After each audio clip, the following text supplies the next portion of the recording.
time is nigh. Open up your eyes to see the signs of the times. Got to be wise to all of their lives. Look to the sky from where my help comes. Wake up, got to wake up from the slumber. Don't let them pull you under. Rise up above the water. Never let them wrestle you into the mud. Yes, yes. Greetings in the name of His and Her Imperial Majesty Emperor Haile Selassie I, Empress Wazira Menin. Y'all already know one perfect balance. Greetings and welcome to Politically Incorrect, where we get it correct. And if we're not correct, feel free to correct us. Y'all already know how we do. In fact, wait a minute. Let me put the number up on the screen. Which one is this? Here we go. Right there. Remember to tune into Politically Incorrect every Monday, Wednesday, and Friday at 8 p.m. Usually, unless something happens, we are some of the time down the line. But make sure you like, share, and subscribe. But you ain't gonna like, share, and subscribe. You don't want to. But make sure you tell a friend to tell a friend for sure. Your support via PayPal is important. If you feel to do so, the address is eBareilly@gmail.com. Thanks for those who make it happen. For those who think about making it happen and those who would like to make it happen, we thank you nevertheless. Telephone number is 246-838-8253. Holler at me anytime. Somebody's going to answer and send a message. If you go, hold on a minute, you know, there's usually hundreds of messages. I'm not saying that to exaggerate. That is a fact, you know, so we give thanks for the support. Tonight, we have a question. Is the fishing industry in crisis? That song's a little heavy-handed, right?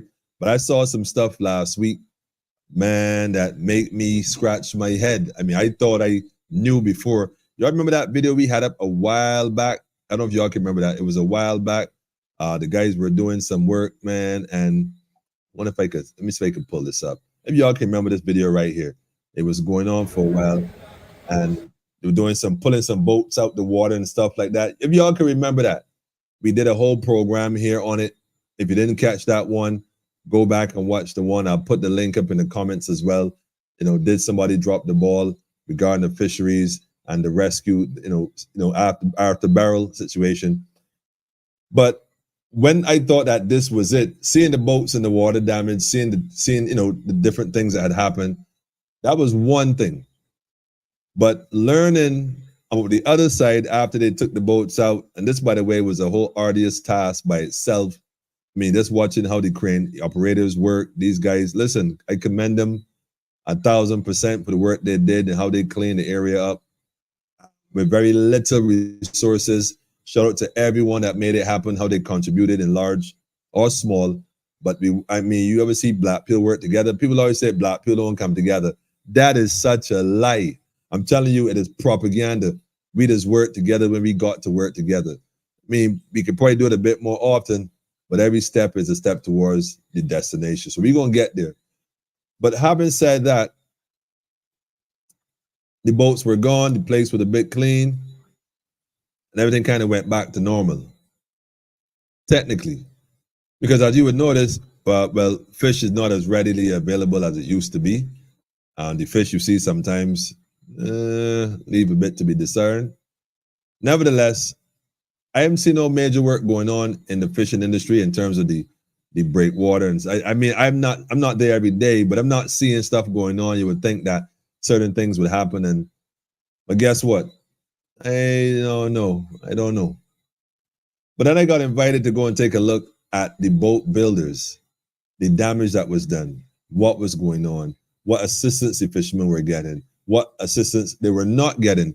Talk about insurance scam. We're going to discuss this. I actually saw a boat. Look, I can't wait to show you all the pictures of that one. Imagine you paying insurance for, I think it was 29 years, I was told. Imagine you paying insurance for 29 years, $5,000 a year for 29 years, no incident. And the one time your boat have an issue, when you call on them, it's a runaround. Man, we won't call names yet regarding which insurance company, but I hope somebody's watching from that insurance company. And I hope somebody call and say, listen, they talk about that situation, give you a call in the morning. Because if that don't get resolved, we come into your office. I'm telling you right now, we come in with papers to your office and a live camera. Because it should never have to come to that. But anyhow, We got some special guests, by the way, coming in tonight, and we got an initiative we want to talk about for young people, those who are interested in learning the art of boat building and also art of fishing, the craft of fishing. We're going to discuss that in a bit. So before we get into that and all details, I want to do one or two things which I think is most necessary, which y'all already know. I got to give first an apology for Monday night. I know y'all were expecting to see me on Monday night. Man, never a dull moment. Shout out to the L that's in QEH. And I want to say this though. You know, I think I've officially discovered what the issue is with QEH. Yeah, I figured it out. I figured it out. Yeah. The problem with QEH, family, and this is a by the way, is the doctors. Yep. I figured it out. The doctors. The doctors get salaries, big salaries. Every month they get big salaries.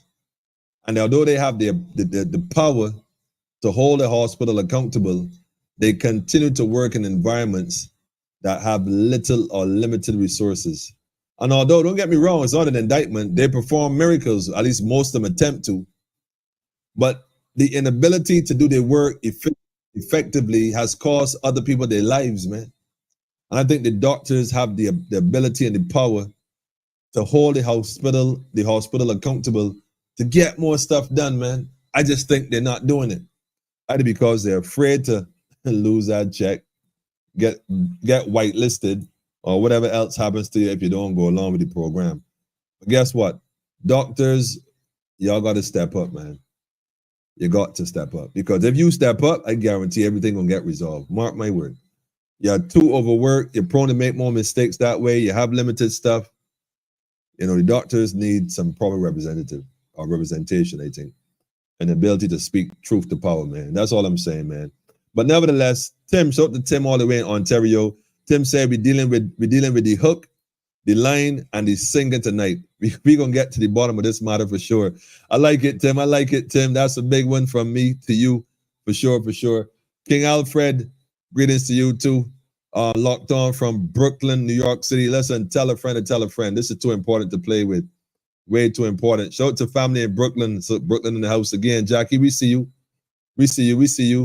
Oh man, Wenda, you know what? Blessings. Loved each and every one of you as well.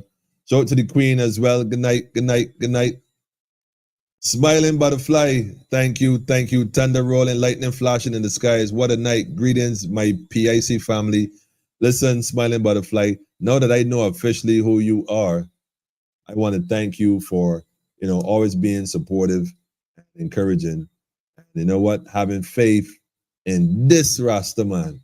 And I got to say it like that, straight up, man. I can't, having faith, man.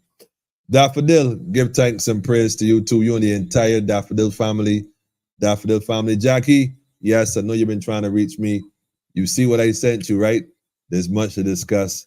But we'll talk about that if you're still up after the program, because I have a move to make in the morning, and I just want to bring you up to speed on that. So just link me later on for sure. Shout out to the matriarch as well. Empress, we see you. Tell a friend to tell a friend to tell a friend to tell a friend. That's what time it is, man. We rolling with this thing. Good night to you and the whole family. Moms, love from Barbados. We got thunder, lightning, enough flooded roads. I got 1-2 videos I might show a little later on, but we're going to deal with the fisheries for sure, because I'm humbled by what I learned last week. I mean, what I learned last week truly humbled me. I left there feeling a sense of a loss. And the thing is, I don't have a boat in the water, but I left there feeling a sense of loss, man. So we're gonna get to this, man. We're gonna touch on it. Noel, I see you, brethren. What rock did you come out from, Barbados? Listen. Well, I can't say police officials are all criminals. I can't. Honestly, no, I can't. I know a lot of good men and good women in the service. Like anywhere else you go, man, you're gonna find what you're looking for, man. But they are good people, and I salute them. And it's only a matter of time, because the good ones are no longer sitting down idly and watching. We're starting to get up and be doing things, man. Greetings to you too, family. Lisa, greetings to you too. Greetings, blessed love, family. Blessed loves. Question that BB and that CA, that's Canada, right? I'm guessing that's Canada, California. And just a quick question. Anyhow, we're gonna keep our brethren in the background too long. We're gonna bring them on to the set just now in a second. Let me go ahead and line it up properly. But I want you all to welcome our special guests and let them introduce themselves. And I want to say this before I bring them in, though, man. The funniest thing happened, well, for me, you know, we do this program, and we, like I said, we, you know, it was always for a reason, for the people, the platform to be the voice of those who need a platform to speak, and that's what it was. So, you know, we don't come on here, you know, slander body and that kind of thing. But today I was walking, trying to be all incognito, hide, you know, have my hat shaded, trying to be blending. And a lady came up to me and said, "Wait a minute, you that fella that you know the." And of course, I tried to downplay it, you know, like, no, you know. He said, "No, yes." He said, "Listen, you know, my coworkers be watching you all the time. I gotta tell my staff to come off and do the work." You know, I thought it was funny. He said, all of the job. I never knew that people like took it that serious. Because like I said, I really just started it as a joke. In fact, look, the phone right here. I found the phone, family. This is where Politically Incorrect started, from an old cell phone that was broken and two clothespins. The two clothespins right here. Y'all think I joking? The two clothespin that used to mount the phone, and I used to record on an old ironing board as for fun. And now, you know, having a whole studio kind of set up. I just want to say thanks to everyone that make this possible. And having said that, man, let me go and bring the guests in, because like I said, it's about the people. It was never about me. It was never about, you know, it was just a platform for the people to speak. Brass Stacks, for they're concerned, is a joke. Brass Stacks is a joke, but it's what the people know, so they know. But even Brass Stacks is like, you know, it's Brass Stacks, you see? So, but anyhow, having said that, let me get this thing rolling, man. Let me go ahead and line up first. Are you going to bring both of them in at the same time and let them introduce themselves? I can need about 7 seconds to do that. Let's see if I can pull it off.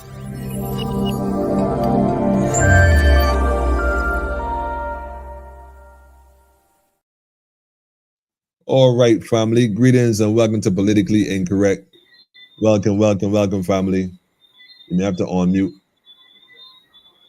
Can you hear me? Yeah. Yes, greetings. Welcome to Politically Incorrect. I know Malcolm is here and waiting to say, go ahead and introduce yourself and tell us a little about yourself and let us know what brings you on Politically Incorrect tonight. Good night. My name is Wade. I'm actually a fisherman, but I don't really class myself as a fisherman. I say, let everyone know all the time, I'm a deep sea technician. I was fishing for a while, about 30-something years now. This disaster that really happened really upset. I stepped back this fishing industry for a little while right now. So it's a little hard, but things have to move on. You have to move on and be strong. When you say it's hard, I noticed you paused there for a second, like you had a moment.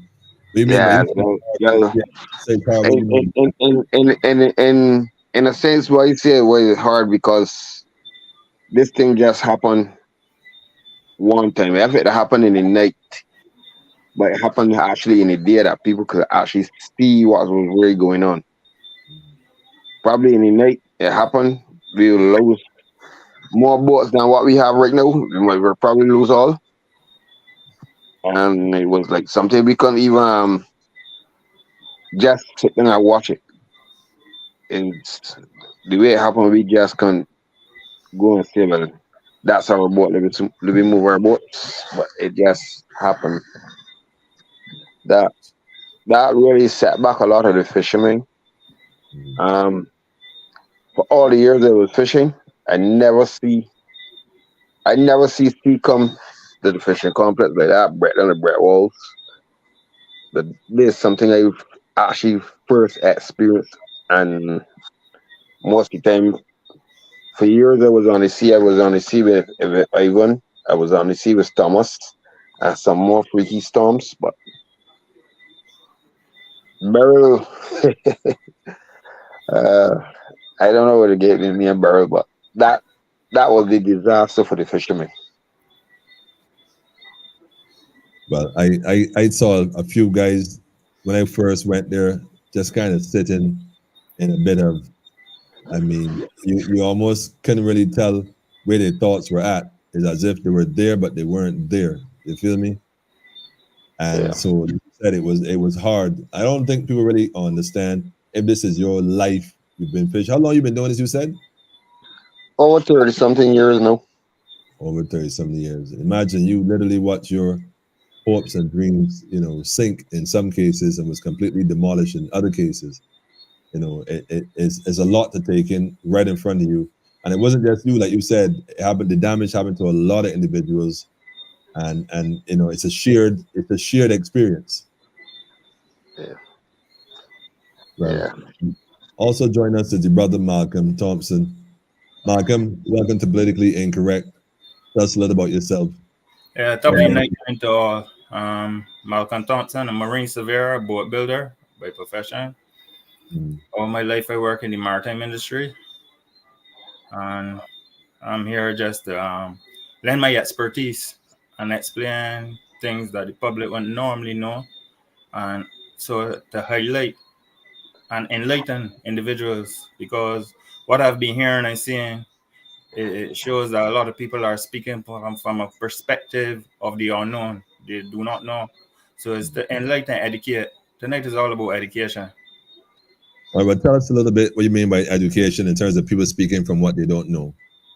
You see, the maritime industry on the whole, people see it like the individuals in this industry that they're actually makes lots and lots of money, Mm, but they do not really understand in order to make money the amount of money that they have to spend before they actually make this money. Because there's an acronym for BOAT. Let me put this out front there early o'clock. BOAT is an acronym for that, and it means bring on to another 1,000. So any boat owner, whether you're in Barbados, St. Vincent, or the US of A, once you own a boat, you always have to be pumping money into it to maintain it, to keep it seaworthy. If you mm. don't do that, the boat will become unseaworthy and it won't be able to make you money. So these are things we're looking to enlighten our guests with tonight, and actually so that everybody will be on the same page. Because from hearing some of the comments out there, some people are not sympathetic or even empathetic with the fishing industry as it is, because some of the comments is they make the money and they spend it out and lick it out, and now they want help from the government. But it ain't a case like that. It gone past that there, so it's greater than that. It's greater than you and I. Well, that's an interesting point. You say that the fishermen met the money and then they lick it out or whatever the case. They want help from the government. It's so funny because you would think that these vessels that were damaged to the extent in which they were damaged were were somewhere in an area that was considered safe, that was created by the government to be a safe space. Tell us a little about that. And the fishing complex, 35 years of existence, was always deemed as a safe harbor. Mhm. All for the 35 years of the fishing complex, every time a system was passing, vessels always came to the fishing complex to tie up and dock up to ride out the storms. But with Beryl, it was a total difference, because the storm surge with Beryl was a difference to all the storms that passed close to Barbados or hit Barbados. You could count all the storms that passed close to Barbados or hit Barbados, and the fishing industry has never been impacted in the 35 years of the existence of the fishing complex to this extent. Well, I think that one of the things that might have been overlooked here is the sheer force that Beryl offered at 80 miles off the coast.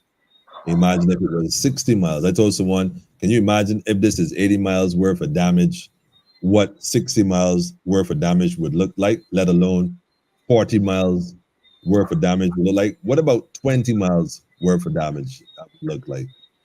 The So fishing industry would have been decimated if completely, Beryl had passed any closer. And completely. that's putting it plain and simple. There would have been no fishing industry in Barbados. Wow. Wow. At this point, then you say you're also a boat builder. At this point, looking at the damages is done in terms of when it first happened, and now that everything is kind of moved out the way and kind of spread out, so you can make an assessment. What's your thoughts on it at this point in time as a boat builder? A lot of the boats have sustained tremendous damage. Mm-hmm. Some of the damage, looking at it from the outside, it don't seem that much. But as you start to prepare the boat for repairs, you're finding damages that were not always visible to the eye. So if a man decides he's spending got a quotation for $20,000 in work on his vessel, or it was value of $20,000 in damage on the vessel, when the work starts on the vessel, you're realizing that there's a lot more damage on vessels, and the cost is going up very high. It's going over what the actual value of the estimated of the damage assessment was really at, because there's some things you cannot identify with the naked eye. You have to start work to see defects. Well, you still have to start with the see defects. To start work costs. Well, let's get straight to the essence of it. To start work, in order to see the extent of these same damages, it calls for resources, don't it? Yes, it calls for resources and lots of resources too. As I said, the acronym aboard, bring out another 1,000. And if you don't have that 1,000, you can't start the work on your vessel. There are some individuals that have already gone ahead and start work on their vessels. Mm-hmm. And they are pushing ahead to get their vessels ready for the next fishing season. That is a good thing and late. But all persons are not in that same boat that could go ahead, because as you know, in all businesses and all things that we do to make finances, sometimes we've got problems with cash flow. Mm-hmm. So some of the boat owners probably have cash flow issues as well, because it's not easy out there on the water. Yeah, put to sea a boat takes cash, and if you don't have that cash, the boat can't put to sea. So there's a case now where boat owners who didn't budget for this, because there's a natural disaster and you can't budget for a natural disaster. They have to take money now and pump it into this if they want to sustain their business. Let me ask you a question. This may sound a little strange, right? But let me be clear about this first. Let me just ask this question. Are you gonna put up an image on the screen? Let me put up the image first. We talk about boat builders and boats, right? Are you gonna share if some of the pictures we took? Now I took a trip down to the actual way they build boats. The irony is just profound. And I'm going to share this image. Let me go ahead and add this to the screen. Hang on a second. Let me go ahead and put this up here. So I can flip this. Put this on here. Let me so I can get this up here. All right. Share this. Where is it? Remove this and put this up. If I could get it up. It's coming. Hold on a second. Share this screen, this particular one. And not seeing the image. Is this it? Yeah, here it is. Add it to the screen. Tell us a little about this particular vessel. That is a vessel that I would have done some repairs to. Mm-hmm. That have major damage to the bow structure. Mm-hmm. I could have actually hold the bow and push it in with my hands, which is not customary because of the makeup of the boat. And this is the end product here now that you're seeing there. Yeah, and I did it on purpose in reverse. I want y'all to take a look. In fact, I'm going to zoom in first. Let me zoom in, and I want y'all to take a look at this vessel as it is. I want y'all to take a look at that. And as you can see, I mean, tell us a bit more about this, because to me, it looked good. I don't know about boats or building, but this, I mean, I have so much respect for people who build boats, seeing what the whole run through, the whole crash course. I mean, the color, it looks smooth, it looked clean. The science of the layers. You gotta tell us a little bit about this, Malcolm. I'm showing the after, like you said, on purpose. On purpose. I'm gonna show y'all what this looked like in a minute. But go ahead and tell us a little bit more about this, Malcolm. All right, this boat is a 27-foot ice fisher. Right. And usually go see with 2 fishermen, the captain and a crewman. To spend up to, let's say, 12, 14 days, depending on the fish catch or how the fish is catching out to sea. Wow. The makeup of this boat, it is made from fiberglass, which is CSM mat, woven and resin, and also Arex. And this boat is constructed out of a mold, where it's laid up in a mold and then released. And once it's released, it comes out and then applies the finished work on that vessel.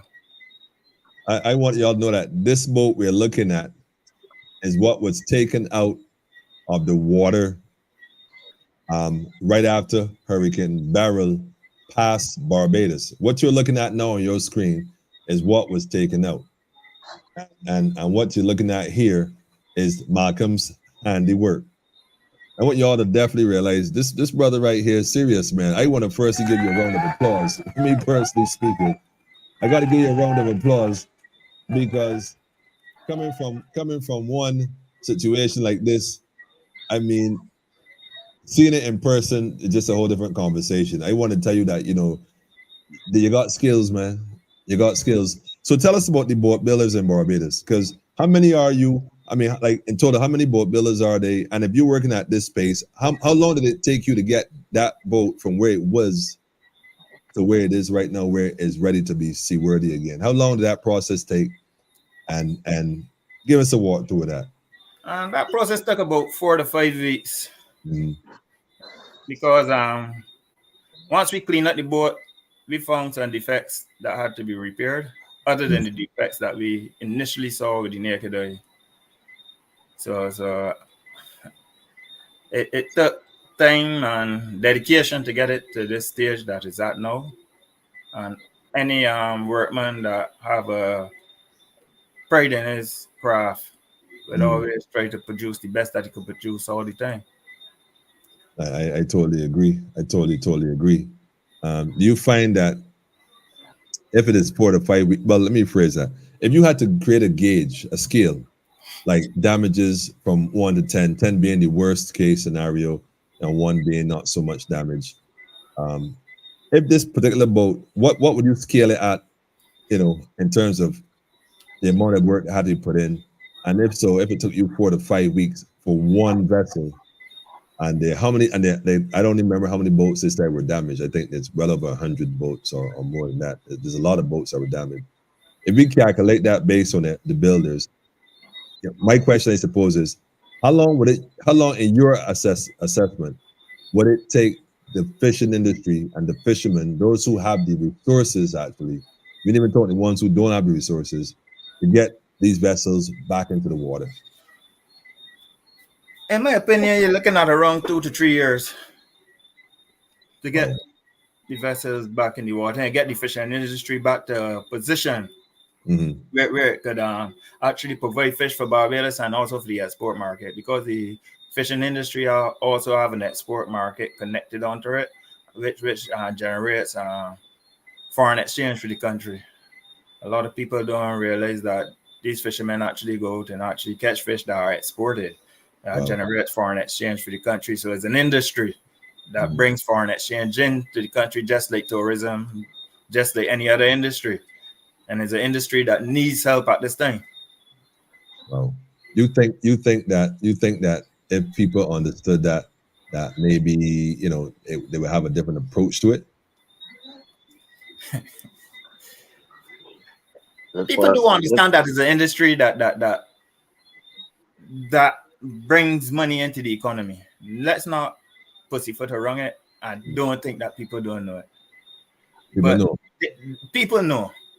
But looking at all the comments that you see online and hearing some of the rhetoric from influential figures, it's being touted that these men do not contribute anything to the economy. What? Nah, that don't even make no sense. Just because some of the fishermen don't pay taxes people are saying they do not contribute anything to the economy, but we cannot look at it from the passport size photo. We got to look at it from the big picture. The fishing industry, I will rate it as $1 billion industry when it was up and running. Wow. I bet those numbers are known to some people in some circles, because this is not to be taken lightly, because fishing fishing anywhere in the world is a major industry. I mean, and like you said, we have an export industry, which I kind of had an idea about that when I heard one of the ministers said a few years back that about 80% of the fish you buy in Barbados is imported. I was like, well, wait a minute. How we surrounded by water, mango and fishing, and we importing 80% of the fish? Come to find out, majority of the fish is actually exported. I thought that was crazy. Fresh fish been sent out, and we imported frozen fish. I suppose that's how important the fishing industry is in Barbados, where most of the fish they catch, it gets exported. So now that it's not being exported, would that not impact on the entire economy, however small or large? Would it not have a dent in the economy in Barbados? Then they come down to the exporting fish. The bigger vessels, the longliners, try to push out the tuners to export the tuners, but the by catch that we catch, we try to cover the local markets with fresh fish. What the hawkers does is put the fresh fish to go off with the frozen fish that are imported, because people mostly come for the fresh fish, and when they have the imported fish, them try to blend them in to get them off too. Oh, so it's like a mixture. Yeah. I don't know. I think right now. So then, if that was the case and that was how it was being done, then it would obviously have to have an impact, because the boats are not back in the water. Even if there's a few boats in the water, how much percentage of the boats would you say right now are back in the water from the shallow draft area? Area, roughly. I count about 12 boats back in the water. I count about six fishing right now, and I think there's 6 longliners that fishing, and I think two flying fish boats that fishing for ammo fishing and stuff. Okay. Gradually, the boats coming back into the water. My aim and my object is, as the market is still damaged, there is no room to tie the boats. I don't see the same. You put in the boats in the water and still no room, no place to put them. Well, that's the question that we want to ask first and foremost. I know, Mr. Adrian Ford, if you're watching, or somebody that represent you watching, because if I were you, I would pay attention. The boats were damaged as a result of the situation in the fishing area. What work has been going on, or what work has gone into repairing that area to ensure that when these boats are now repaired again and put back into the same water, back into the same environment, that we don't get another storm or hurricane pass by another week, 2, 3, 4, or a year, whatever, and cause the same exact damage? Like, what is the plan going forward? Have y'all had meetings or anything in discussions with the fishermen, like, fix the boat, come back out, and somebody's asked what type of lumber boats built with? What conversations, what reassurance y'all are being told or given about the repairs that are needed in that area? Well, I actually was down spring yarding for the past, let's say, about 4 weeks now, doing some repairs on the boat. So I didn't get up to the market to see what's really going on. But I asked the PS up to last week where they're going to put the boats. They ain't really got no option yet where they're going to put the boats, but the boat owners asking to get their boats back into the water. Wait. How you gonna get the boats back into the water? Any repairs being done? So we supposed to dock these boats? They need their boats, give them the boats. If they want to dock them in, Brethren, all due respect, man. hold on a minute. How you gonna fix the boats, put them back in the water to go fishing? I don't have a problem with that. We ain't gonna dock the boats. We're trying to figure out what we supposed to do. So that was a hard one. I can't say just we're a good doctor. I believe them again. I could make it like that. So you got to anchor your boat now, and then we'll get Moses and come shore. That's where we at now. That's the most option right now. Wow, man, no man. Man.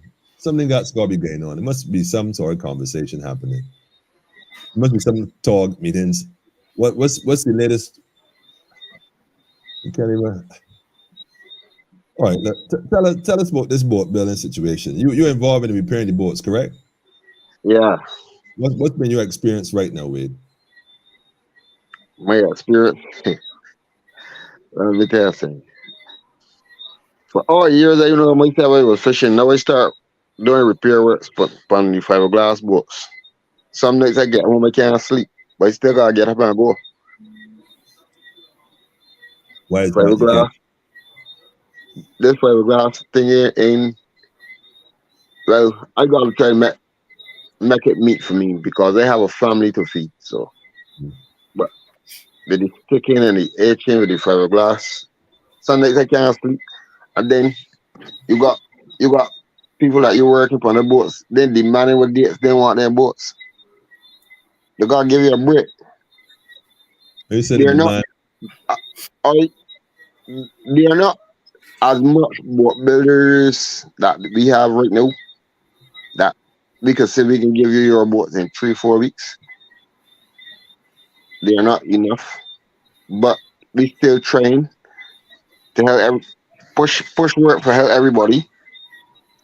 Right now, I have two boats from Garden there I'm working upon.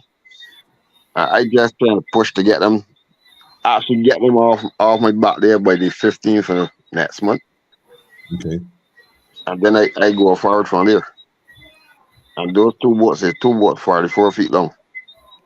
44 feet long. I did see a mole at 45 feet. I'm gonna show that mole in a minute. That blew my mind again. Somebody asked earlier what wood boats are built from. I don't think that they still integrate wood into boat building, but they use more now fiberglass.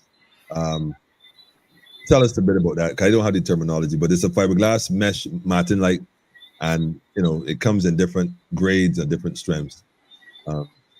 There's still the traditional wood boat in Barbados that are still functioning and still being built. They are built with the local mahogany, make up the backbone mainly of that. You will get some pitch pine that uses planking, which is the size. And most of the boats use Honduras wood too. Honduras pitch pine. Right. Good stuff. I also see y'all are using another PVC board. Well, a lot of PVC board is being used now because it's not susceptible to wood rot. And it's not insects don't attack it as well. Speaking of insects, you were explaining to me that there's actually a sea termite that eats boats, the wood boats. Tell us about that. The woodworm that actually attacks the boats and eat holes into the wooden boats, mostly the wood on the boats. And if it's infested, it could deem the boat as not seaworthy, because the wood becomes like similar to how a wood infested wood is like. It don't have no strength no more. Wow. So right now y'all use fiberglass and fiberglass molds. Tell us a bit about how these molds work. All right, this mold is considered a female mold. And the reason why it's a female mold is because it lay from the inside and come out. And then you take out the actual boat out of the mold. That black mold there that you're looking at, that's the 33-foot mold. That have the ability we can stretch out to 37 feet. So we actually layers up the boat inside the mold. Layers of fiberglass. The bottom solid glass about 9 or 11, sometimes 12 layers of mat, and the bottom of the board giving you about 3/4 of an inch to close to an inch thickness in the bottom of the board, the bottom of the hull.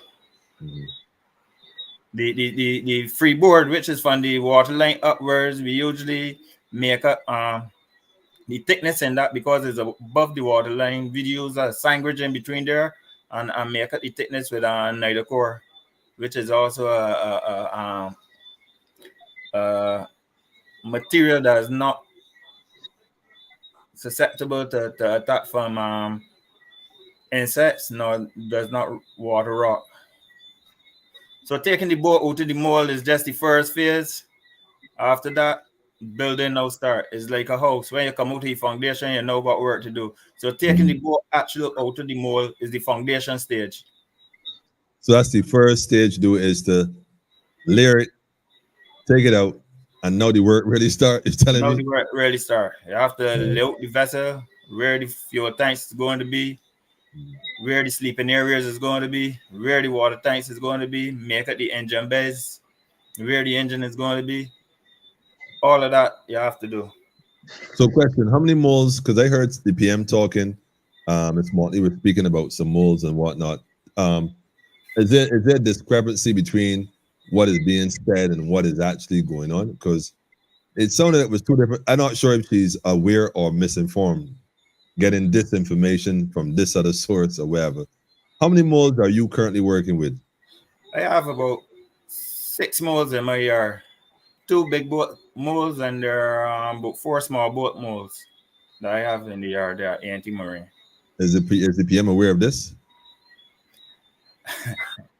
I can't speak to that. I can't speak to that. Don't answer that yet, Mark. Wait a minute.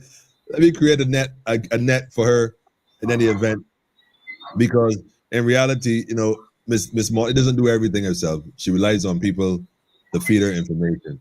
So there's not an indictment, and neither is it a rescue either. I simply said it because I'm aware that they're looking to get vessels from outside of Barbados. So my next question to you is a follow up to that first question. So I want you to answer that with the mindset that I got something else to answer to afterwards. Is the PM aware that there's six? You have about 6, you said? About 6 moles is in my yard, yeah. Are there other individuals in Barbados who build boats that has moles as well? There are other individuals that have moles. There are other individuals with large moles, and there are other individuals with smaller moles. Because all the fishing boats that were damaged are not deep sea going fishing boats. Right. You have some near shore fishing boats that were damaged as well, which we call the Moses type vessels, like this one here that's on screen right now, which is 22 feet. So you have some smaller vessels that were damaged as well. All the vessels that were damaged were not the ice or the longliners. And we are hearing a lot of talk about the ice boats and the longliners, but we are not hearing a lot of talk about the smaller vessels, which is the Moses type vessels that were damaged as well. Okay. So the question I was setting up the play. I set up the layup for the alley hoop. But check this out. So they're looking to bring some boats out the island. How feasible would it be to simply invest in more moles or utilizing the moles we have, give the guys the material and the resources, and to produce boats? In comparison, economically, would it be more advantageous to build the boats in Barbados than to go outside and buy vessels? As a strong believer in home drums beat first. Okay. But when I say that, I will also say that if you introduce a new mole or new moles in to the boat building connections in Barbados, you give fishermen or boat owners a greater option to choose from. So it will be a greater variety now of boats that prospective boat owners have to choose from. So instead of the boats are just here. So it could go either way. If you bring in moles, boat owners have a other mole that they can look at and say, well, I like this design better than this design, so I prefer to go with this design, and they get in 10 more gallons of fuel on this design than this design. So you give people more options to choose from. Makes sense. Boats that are brought in though from a different territory. I'm not a fisherman, and maybe Wade could let me know this up front as a man with a veteran in this thing.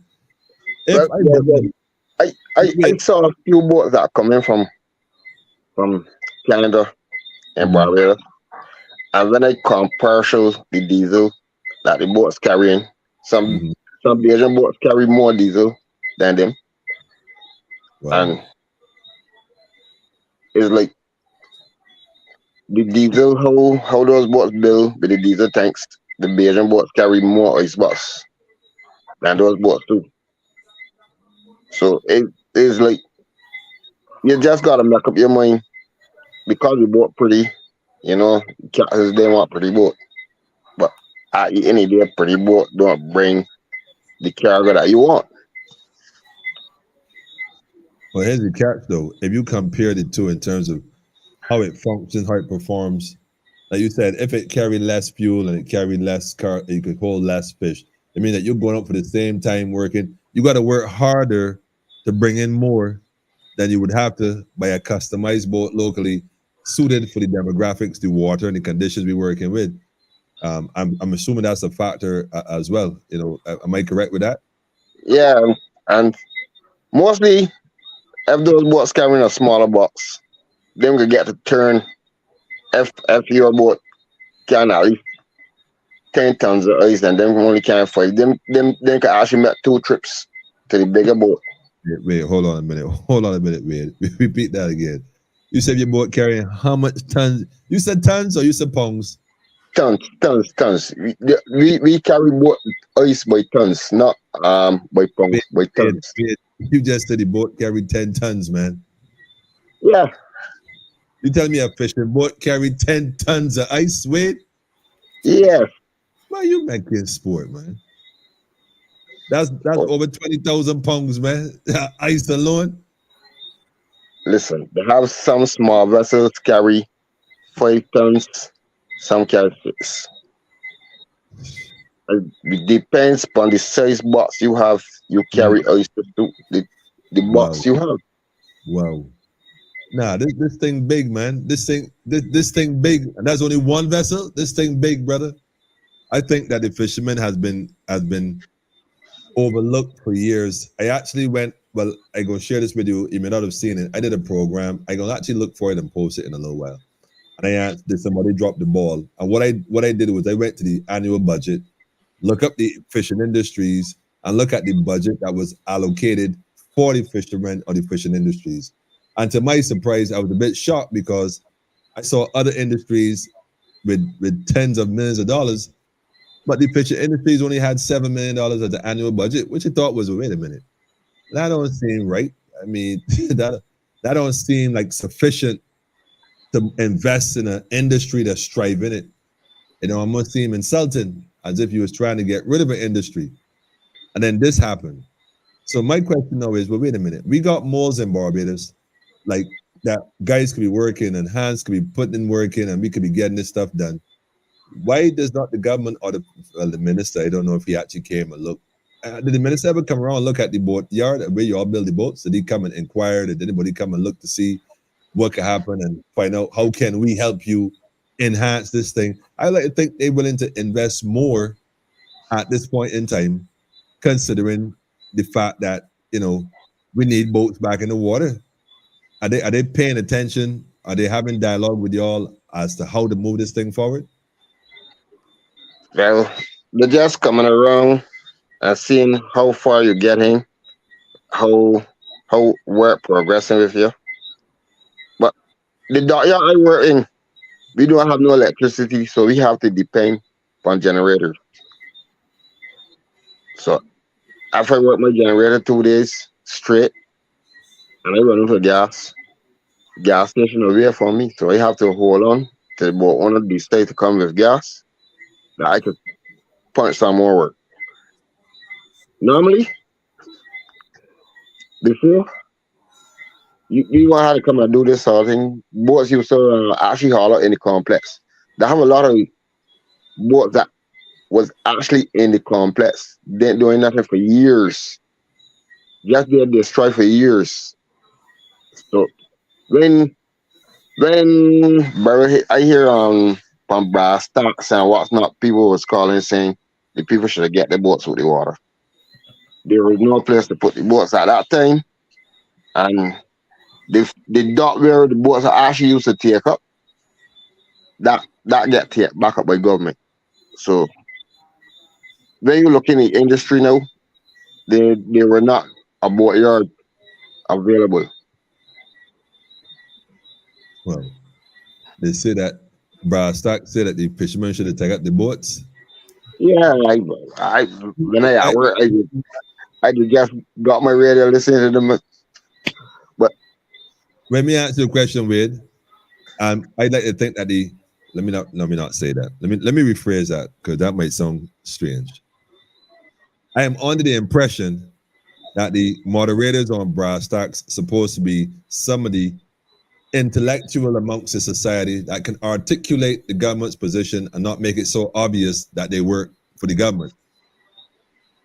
My question to the moderator who would have said that, I don't know which one it would have been, but when you said the fishermen should have take up the boats, if you had to drop a can of peas, they could just bend down and pick it up and go along.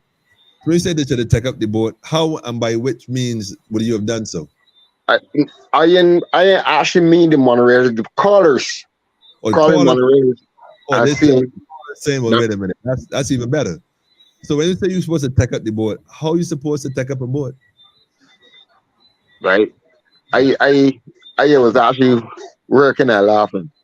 I was working and laughing because I know some of these people are calling saying I should take up the boat. I want off. You just take up a boat. But I showed a video earlier how the boats were taken up, and it's a massive machine that has to do it. And in fact, that machine took about 4 or 5 boats, maybe daily at best. There's no way possible that the fishermen, even if they wanted to, could have get enough boats out of the water in time. Yeah, they had some like a Tammy lift to the shallow draft. You take the boat and carry in the circle. So all of that, where the boats used to haul at, that have been abandoned.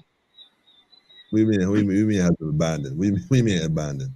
Well, I mean, for where part the boats used to haul in the shallow draft, that was a dockyard. Mm-hmm. And that was taken up by the port. So it's actually abandoned.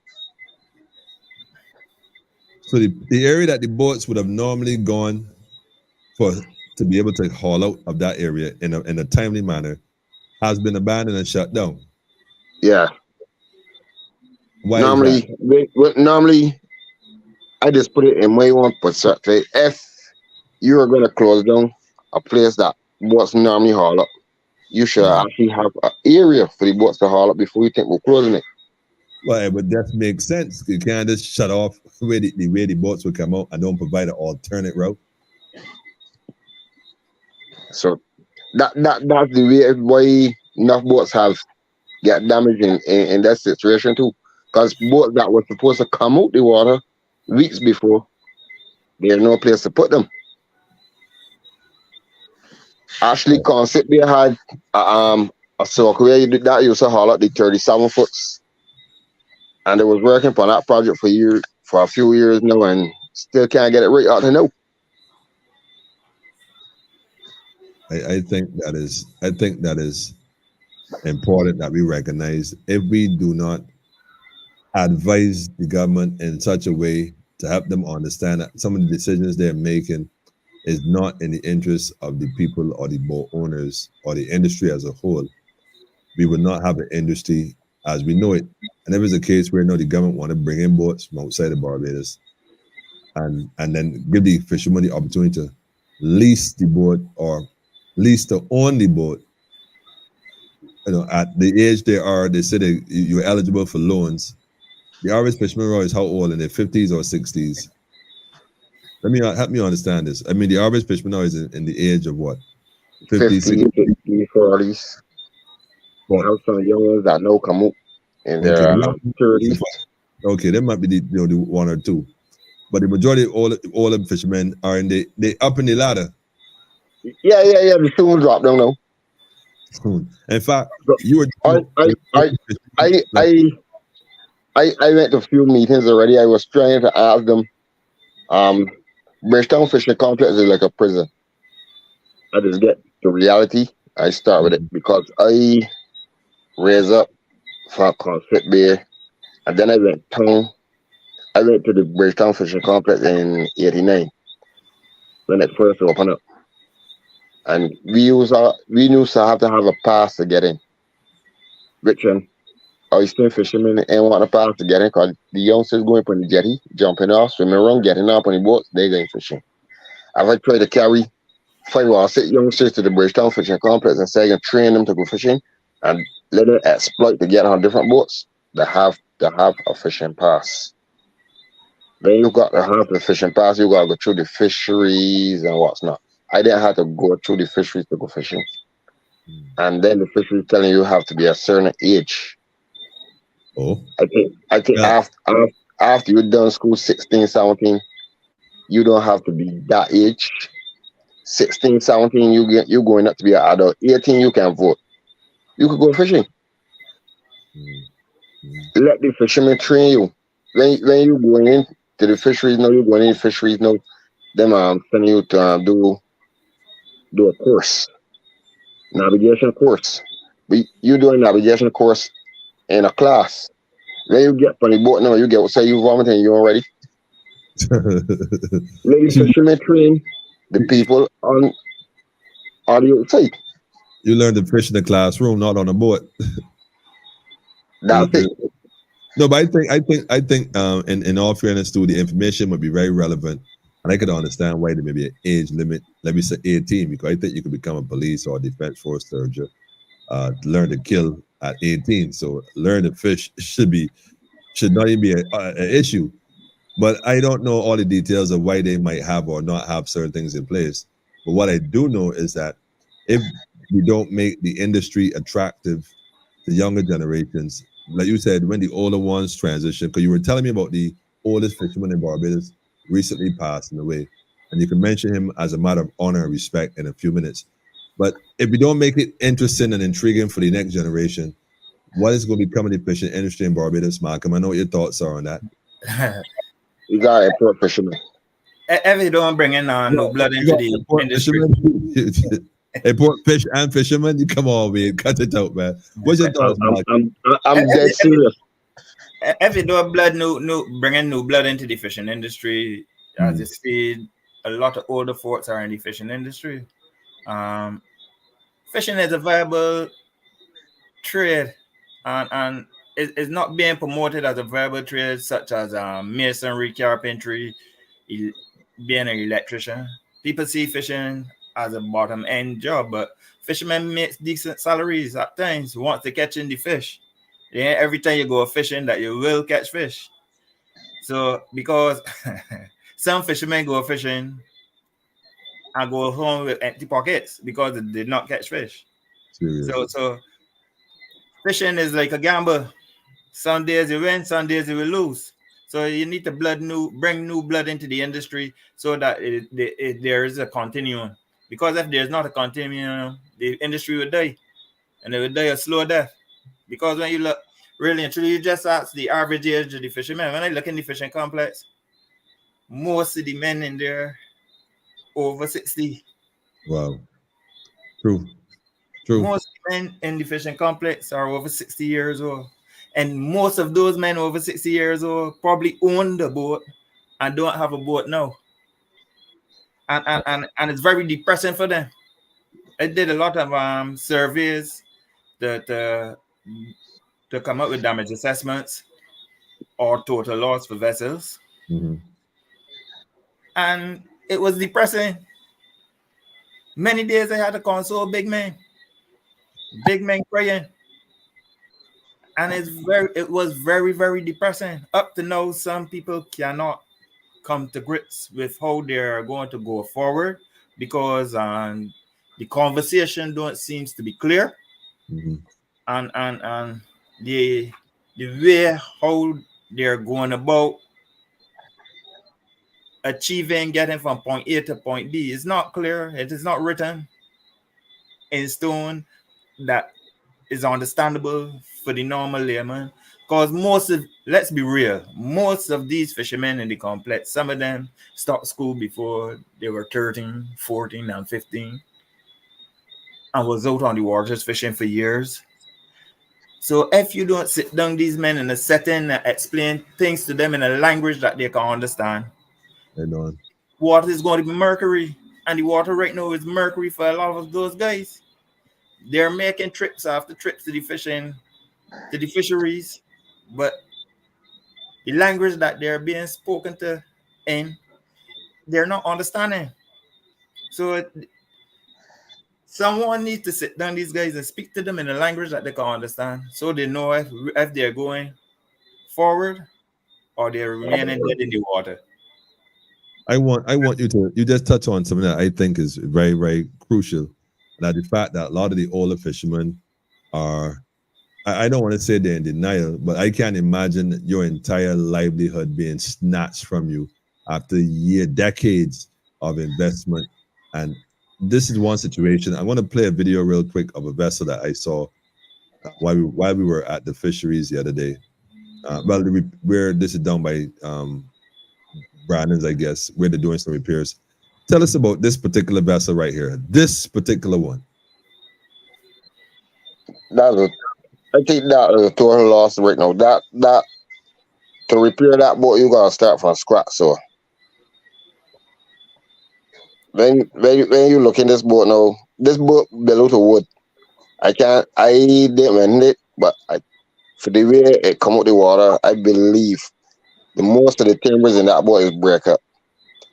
So to repair that boat, you gotta come from scratch. You only got the keel. When you get down to the bottom, is exactly gonna be keel.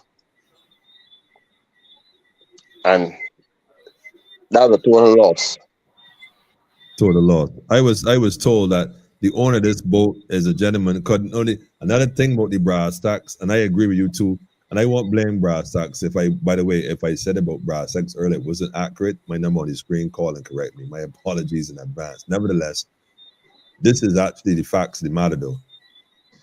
This particular vessel was insured. Quite a lot of people thought the fishermen boats and insured, so they couldn't go down Port St. Charles and Rary and blah blah. But here's the deal. This gentleman, from what I was told, by the way, his vessel has been insured for 29 years, paying approximately $5,000 per year. And y'all can calculate that real quick. I think I did some miscalculations last week, but I got corrected. But that's not a problem. Calculate that and tell me what numbers we're looking at, family. 29 years at $5,000 a year. And tell me, the insurance company, hopefully by now, because by the time of this video, it had not been resolved.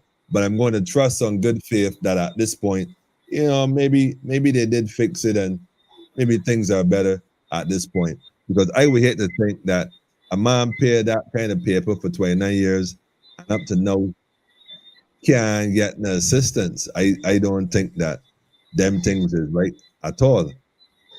At all. He must be going through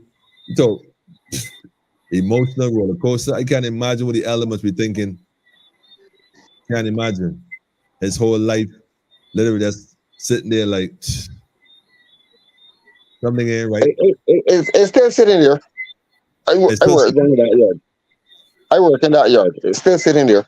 Anybody came, like insurance company, that what he said, like your brother said, Mark, assess the damage or make a quotation as to, well, we're gonna write off this boat. I know you write off a boat, like how you write off a car, but to come to a point where yes, this vessel needs to be completely he needs to be reimbursed completely. What a vessel? How much a vessel, Mark? You build boats or the moles? If you had to restore this like you did the other one, could it kind of look similar in size to me? I don't know. Don't laugh yet. You know you're gonna answer the question, man. You're gonna answer the question, Malcolm. What would it cost to build? Let me not use the word restore. To build a vessel equally to this scale. Okay, this vessel here is a wooden vessel. Right. All right. And it's a total loss. Looking at the vessel is a total loss. So trying to scrap anything from that there, so you're wasting time. And if you used to build a fiberglass vessel, I ain't forgetting to use fiberglass. If you used to build a wood vessel today of this size, you're looking at close 400,000 Barbados dollars. Comfortable. Man. You serious, Malcolm? Yeah. And that is material and labor. You're gonna be looking at close $400,000 to reproduce a traditional Bajan fishing boat like that. And this is classic right here. This is a classic Barbados style fishing vessel. But yeah, you only see it in Barbados. You don't see it no other way in the world. Listen Only to in me, man. Barbados. You think Unique. that's one of the reasons why maybe the insurance ain't really want to listen to the elder? Like, pops, we know you was paying money for all them years, 29.5, carry the 2.5, da da da. Almost $150,000, almost give or take. You know, the boat looking like 3 times that amount. We looking at maybe they may not want to do that. You see, in the maritime industry here in Barbados, what I've realized over the years is that a lot of people don't really value their assets. And I think it's something that get passed down by time. Because I can remember hearing when Beryl first hit, a man saying he lost 2 40-foot wooden boats and valued them at $300,000. But 2 vessels, and he valued them at $300,000. But I put it down to shock. Right. Okay. Because really and truly, 2 40-foot wooden vessels cannot value $300,000. If he paid $300,000 for them when he first started back over there. Right. Which is what he was thinking. Today. He might have been thinking that. He might have been thinking that. Yeah. But I put it down to shock. Right. Okay. Because some people spoke from a point of shock when they see what was happening. Because it was unreal. It's something you see in a movie. Ain't nothing that you see in front of your face every day. So a lot of people were shocked. And a lot of people still in shock. So that's why I take some of what I'm hearing with a pinch of salt, as the old people would say. Because I realize a lot of people still in shock. And this vessel here, that was on the seabed for almost 3 weeks or more. Wait. This is one of the ones that were underwater? Yeah, that was on the seabed for almost 3 weeks or more. So when we look at the reality of this situation, he may or may not be able to save engine.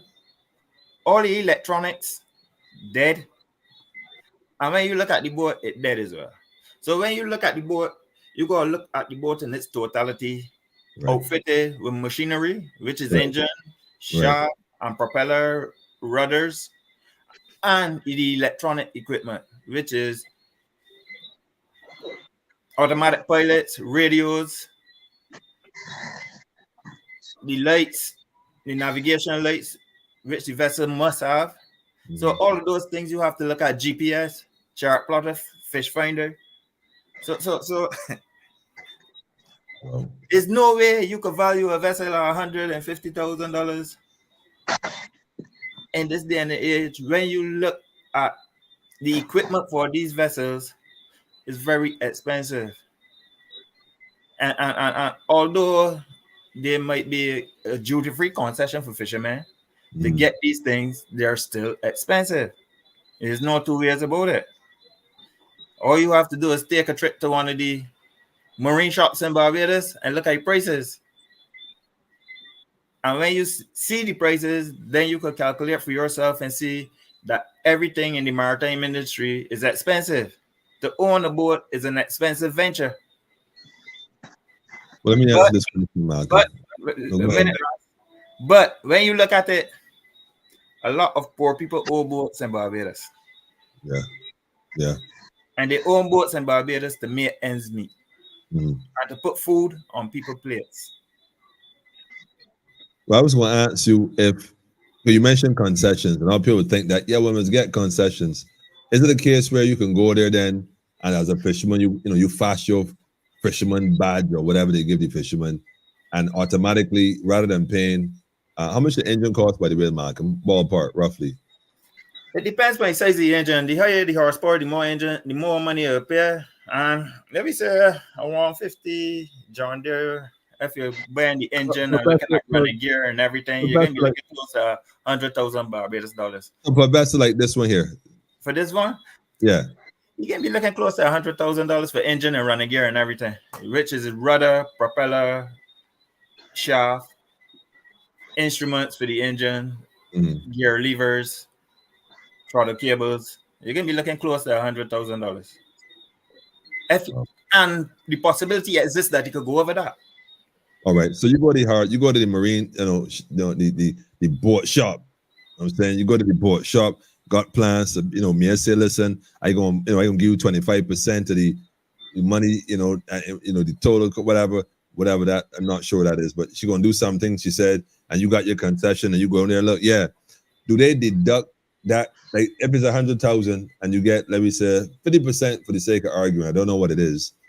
Do you get that automatically, or you gotta put all the money up front, then hope to get it back in the shortest span possible? That is in relation to what the government is giving or what you are getting from a boat shop. Well, in a normal situation. In a normal situation, once you go to the marine shops, you usually get, once you could produce a valid fisherman ID or boat owner's ID, you usually get your discount there. And that's discounted. What kind of concession is that?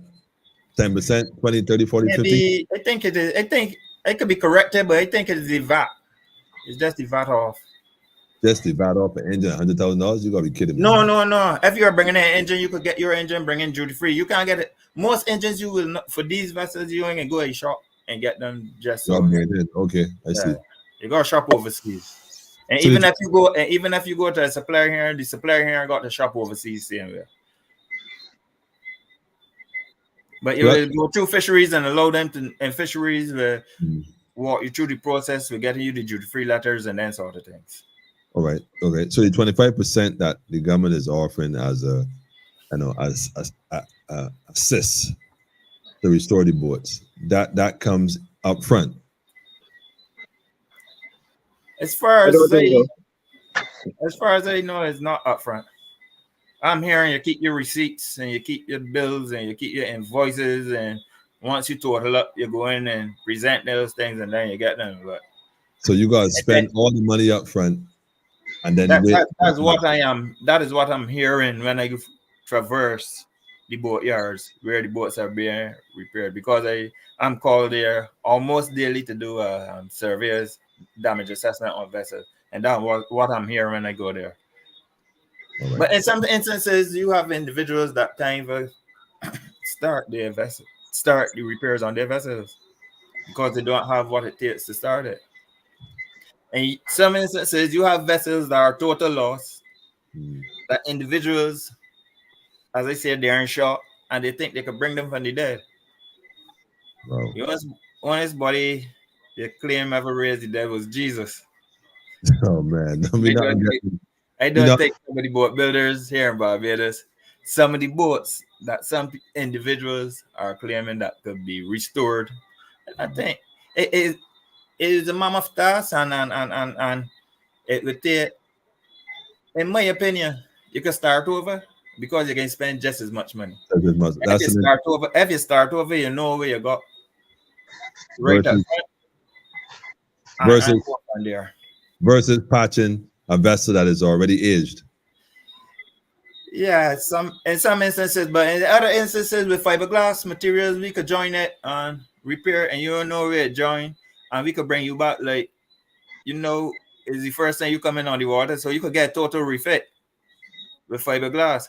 With boats, you could get total refit too, and you won't realize the defects. But the money that you will have to spend in some instances going to push you up in the region of a new boat. When you look at finances, it's not financially viable to go that route to repair when you could invest the money in a newer vessel and go from there. Well, speaking of fiberglass, and we mentioned it earlier, tell us a bit about this fiberglass mesh and how it actually works, and the pros and cons about fiberglass mesh. And that this was a stitch or woven material that used for giving bulking up and giving strength. That usually goes on on top of the CSN, which is this chop strand matting. This sensor is also a woven. That's a thicker one than the one before. And it have a similar look to Kevlar. Who knows what Kevlar look like? It's plaited. And you actually wet this out with the resin. You have to soak it out with the resin. This is the chop strand. This is the one that we use first on the inside. And then you build up with the woven. So you put this down, you put this one down first. Yeah. And then this sensor we lay up with that there. So then layer one. It depends on the size boat. You will build up more layers, depends on the size boat and the thickness you look at to achieve on the hull. So in most instances in the boats that we are building, we are going up with 9 and 11 layers of mat in it, because we're looking to achieve at least a 3/4 inch thickness in the bottom of the boat. Oh. When you first told me that, I thought about it and I looked at it. I thought to myself, man, this is enough work though. Tell us the amount of work that have to go into something like this one, for example, this particular mold right here. What kind of time frame we're looking at? That's the that's the 45 there. Yes, my favorite. That is almost a year in work there, so comfortable. Just learn it. Just learn it. That not only learn it might be a week if you really push yourself, right, or less. Right. But first you got to prepare this mold to take the layers of mat. And when I say prepare the mold, you got to wax it, shine it to make sure the glass does stick on it when you're done. So just like how you wax a car and shine the car, the same process goes in here. Then we use a water release agent called PVA to help to release the vessel once it's in there. We use a gel coat inside, which is a pigment, a white pigment, made up of resin and with a white pigment in it. We paste that on in there, so that once we layer up the mat in there and we take the hull of the boat out of the mold, we can identify the defects on the hull straight away, and we can work on those defects. So you got a true hull when you're done. Okay, and so that, like you said, once the mold comes out of the hull, the hull comes out of the mold. The hull comes out of the mold. Sorry, I'm getting it. If you walk me through the building, so the hull comes out. You were saying that's when the work actually starts. That's when the work actually begins. And before the hull actually comes out in the mold, you have to strengthen the hull in the mold so that it don't twist or lose its shape when it comes out. How does that work? How do you strengthen it? That's the resin? You strengthen it with bolt heads. A bolt head is a move transverse in the vessel from left to right, port to starboard. Actually a flat sheet that's glassed in to stop the boat from flexing. Okay, like a skeleton. It's not a skeleton. It's like a partition in your house. You put like a rib across to hold it. Right across. A complete rib. It's a complete rib. Complete rib. Okay, I got you. That whole that retains the shape and whatnot. It helps keep the boat in its shape. So when you take it out of the mold, it don't lose its shape. Got you. Because you want it to maintain its shape. Wow. It just sounds so tedious, man. It sounds like a lot of work for real. It's a lot of work. And it takes a lot of things, and it also takes commitment. Wow. Speaking of which, somebody was asking me, are there young people interested in fishing and boat building? And what do you find right now? I see Wade said he's doing work. He was a fish, deep sea technician. Wade? Deep sea technician. Sorry. They got a technician. I step up to deep sea technician.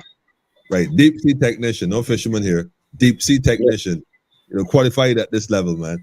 What you see that the people? Somebody asked about young people interested in fishing. What are you noticing about young people and the approach to fishing? Well, youngsters that ask about fishing, they're being stopped from going. You can't just take a child to a classroom or young food or classroom and take you in and see the fisherman.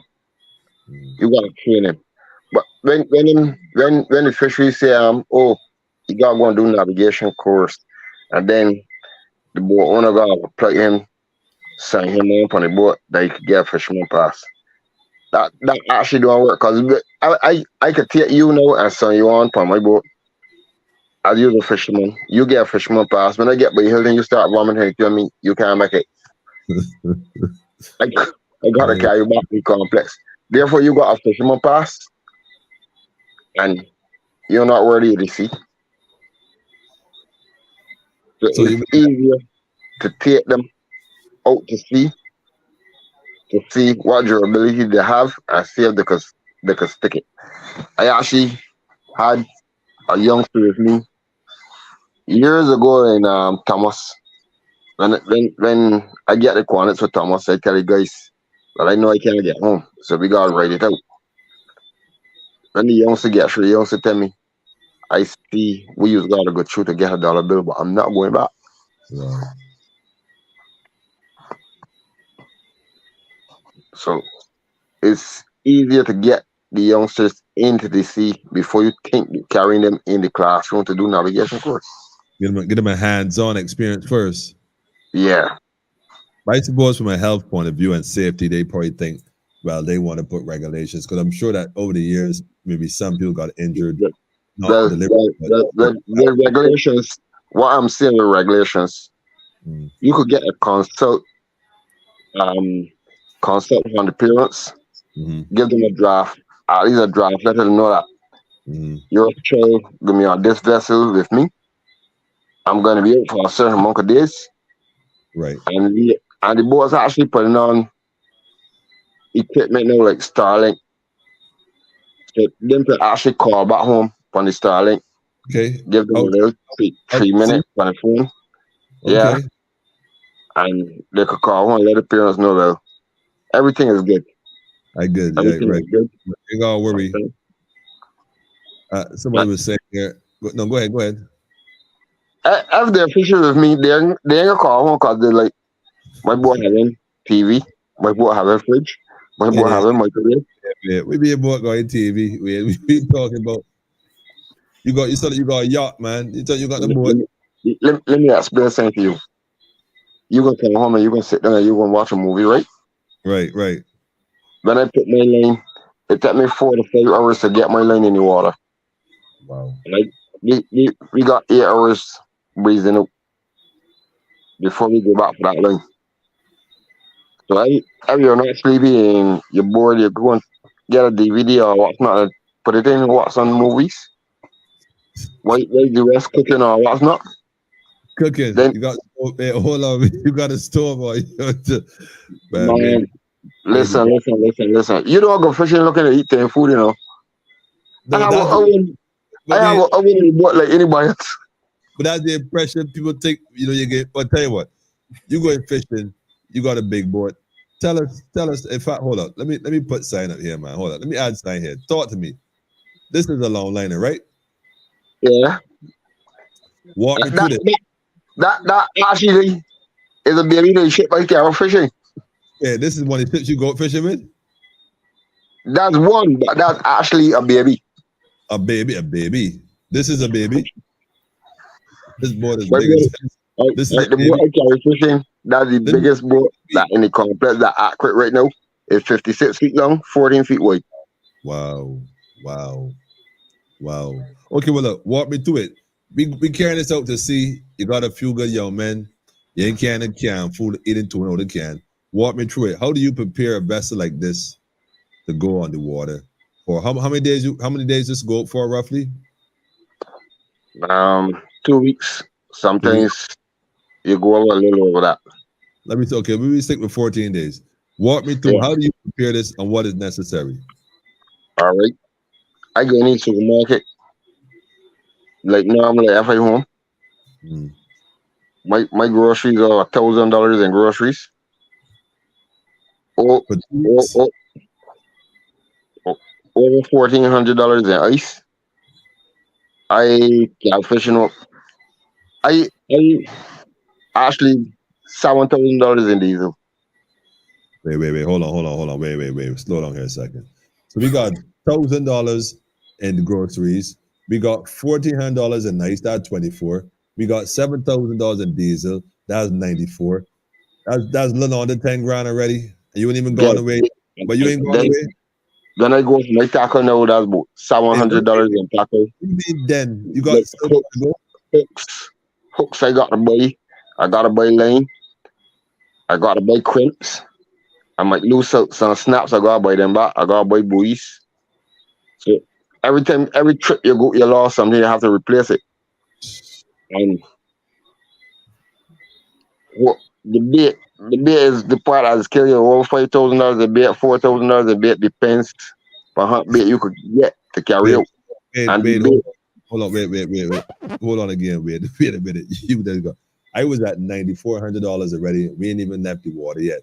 Now you got to pay about $700. We call it $6 for the sake of argument. That 10 grand alone, and we ain't get to replace and the bait yet. You say no bait is how much more now?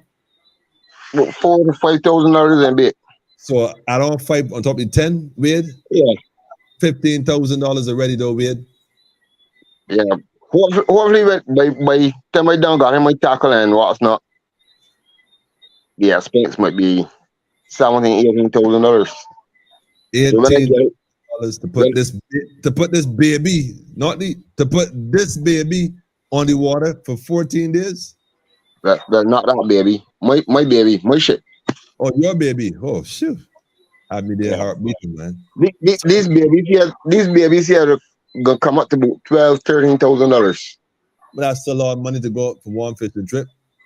I hope you catch fish. So if you go there, okay, so you spend $18,000 on your vessel and you go out. And the intention is you invest this money. So you go 14 days and come back empty-handed with. What happened then? Well, that $18,000 get through over again. So yeah, you just throw that. We said throw over. When you load up and go again, that's still gonna come out. Wait, Mark, what's the acronym again? But what? Bring out another 1,000. Yo, wait, listen, you need to bring out that 18,000. Yeah. You gotta bring it over. You gotta spend $18,000 to go in the water and hope you catch fish. And they told the fishing industry is making sport, man. All right. When I leave and I got my expense, and I know we live at sport tuners. So I looking at least 18 tuners over 100 pounds. To export, I know they will cover my expense, and then I still gotta look now for my crew and the only boat. Wait, you gotta catch money first to repair the expense first. Yeah, and you know, catch fish so you can catch your pocket. Yeah, I gotta step up the plate now. When I got those 80 tuners in the boat, well, I know I got covers for expense, so. I ain't looking at that. You know what? I know gotta start to work. No work, no start. Work, no start. Wow.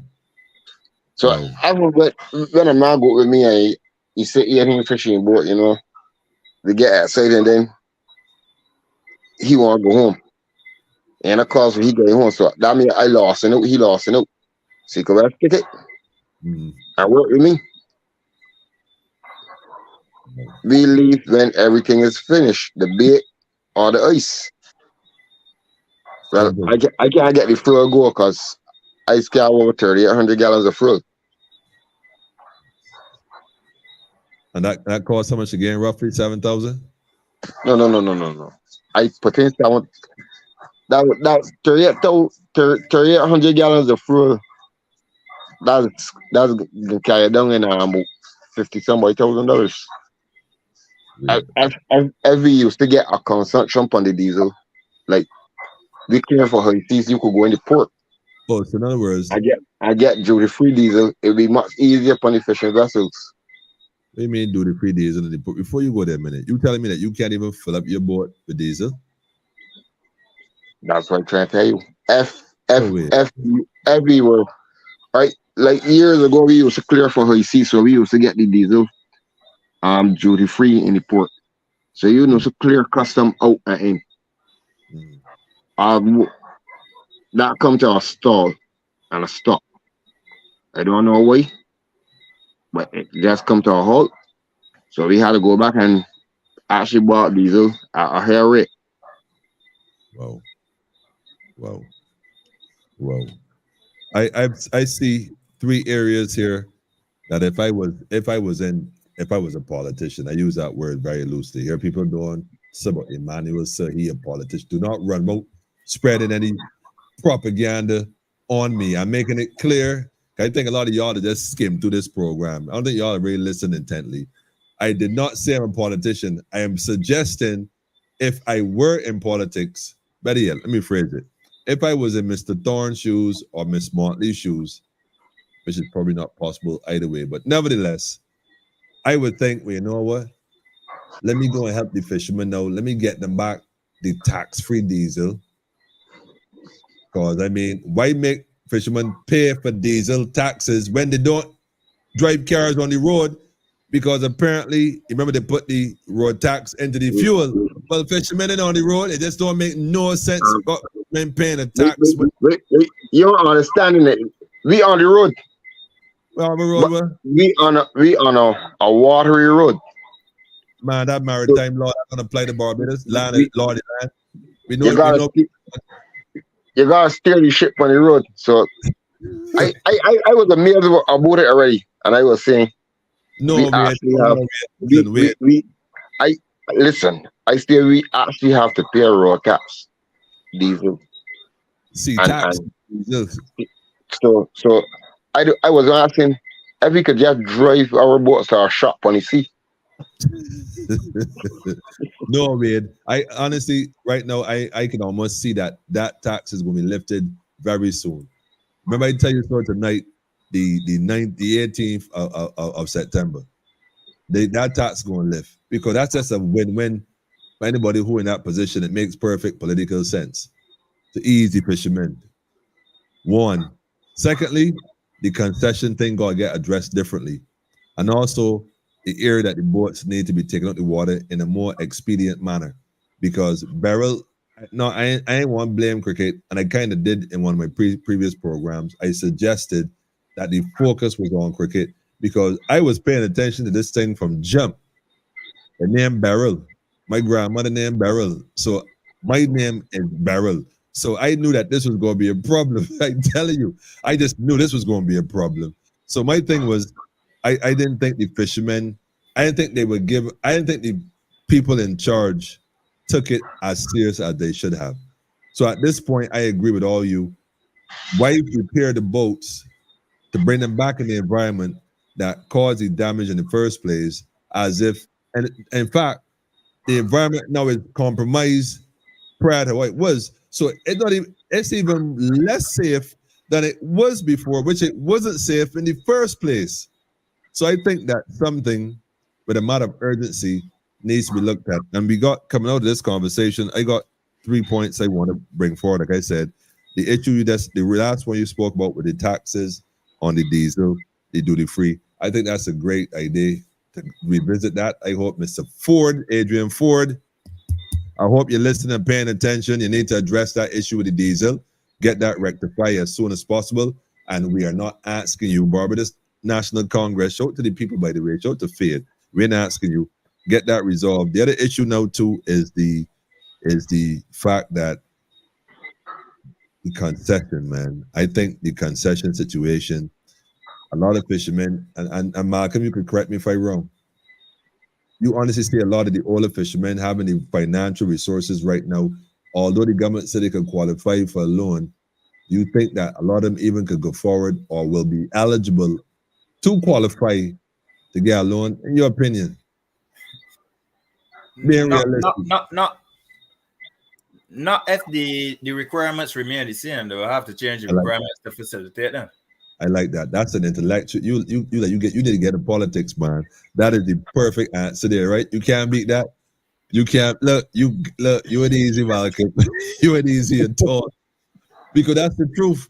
Unless the criteria for approval is tailored to suit the specific needs of those fishermen and fisherwomen, in reality, it is rhetoric because they'll never qualify at the level it is right now. And that's just a fact. So that's another area we have here. And the third one, and which I think is also the one I mentioned here. So we need a safer environment for the vessel. They call it safe harbor. I think that's the word. We need a safe place. I heard talk about we got to get 20 foot. What they said there were 20. Those were the 5 tons jacks they had. I think they said they want 20 toes, some crazy number they said.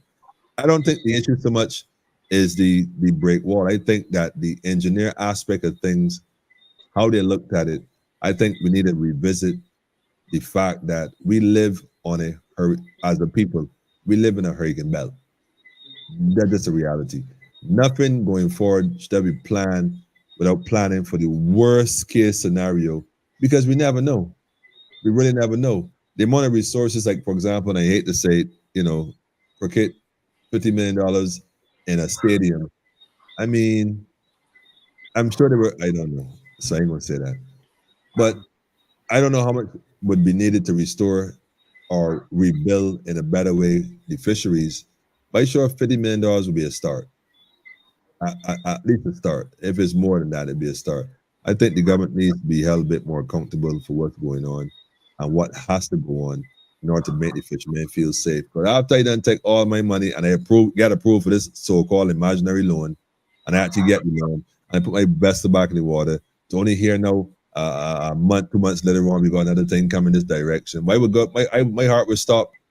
When I spend all my heart would, the back of my heart would stop. Yeah. Fishery is a good teacher. We know between September, October, there's a lot of systems where the systems is passed through this area. That's when you get the worst. NF, the complex remain in the position that is in now. It's not feasible to put vessels in there, and it's September, October around the corner. Hoping for November to come in the hurricane season fade away. But then we gotta look at December and the North Swell. Okay. That also has an impact on the complex as well. So unless a break wall is put in place and proper mooring facilities or temporary mooring facilities are put in there for now, because if the complex had in 300 boats during burial, you will not get 300 boats back in the water for the next fishing season, and that's the reality. Wow. So you could put a temporary fix with the expectation to have a permanent fix going forward. When that market actually built it, they built for so much boats. They didn't recommend that. They didn't have so much boats because in that thing they had enough their boats. But their boats actually done away, and then they get all these boats. So that's how the congestion come now. That so much boats in there.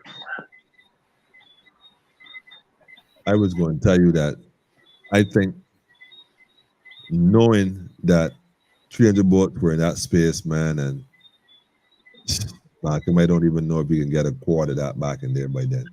I mean, you seen it firsthand. Let me talk the hard facts, Malcolm. Like, I can't even say we can get a third of that. I mean, being realistic, man. If I'm wrong, correct me.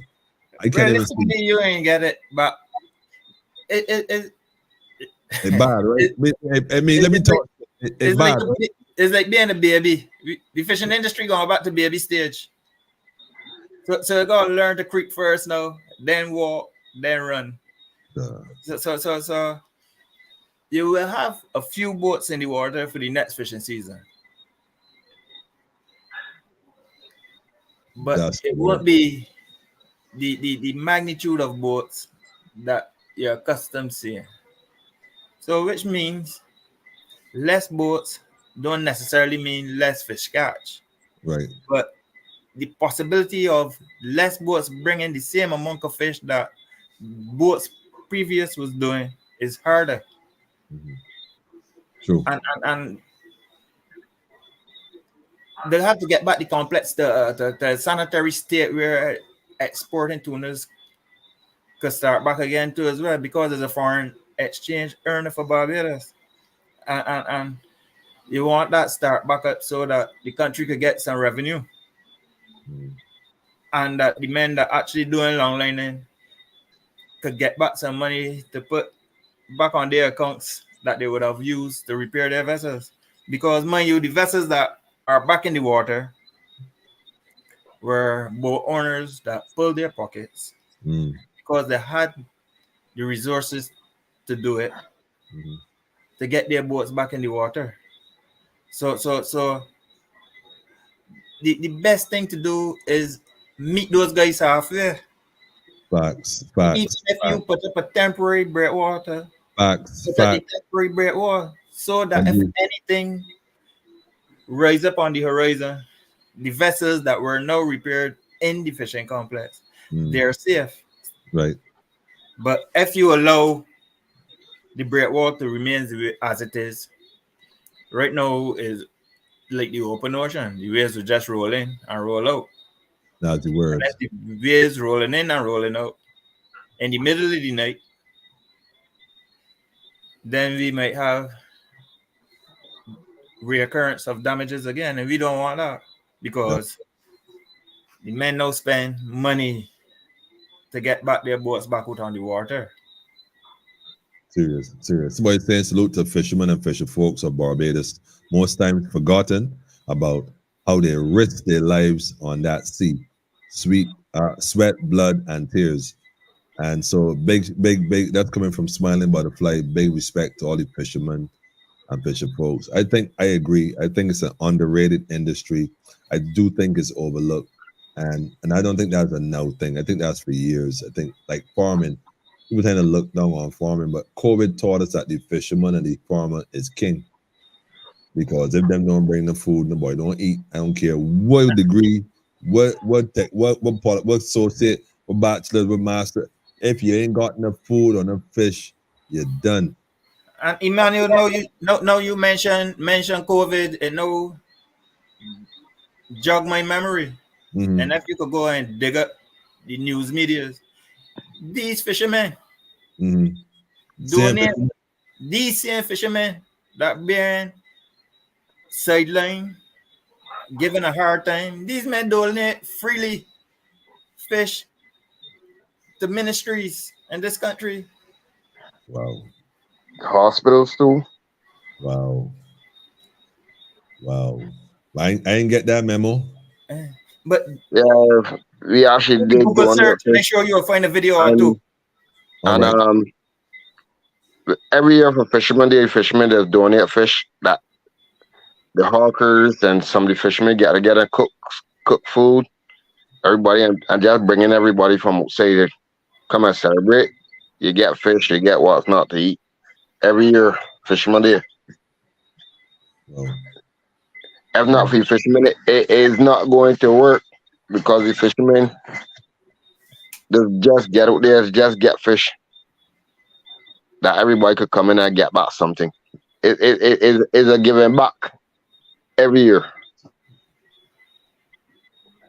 I actually hear one of the ministers already say why fish price gone up so high. But then got to remember the cost of the vessel to get out there and get back. I was going to say to you with the fact that, and I think Malcolm just mentioned it, there are less boats, but it doesn't mean that there's less fish. However, my question is, will that difference, Malcolm, and where you could chime in, let me know as well, will that difference impact on the cost of fish? Like right now, a lot of people are saying fish are going up.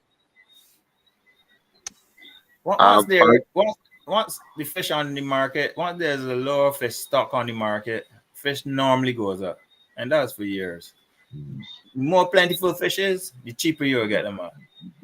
The less plentiful, you're going to pull a little bit more out of your pocket. And when I really sit down and think about fishermen gotta be a special breed. When you look at the Bible, all of Jesus' disciples were fishermen.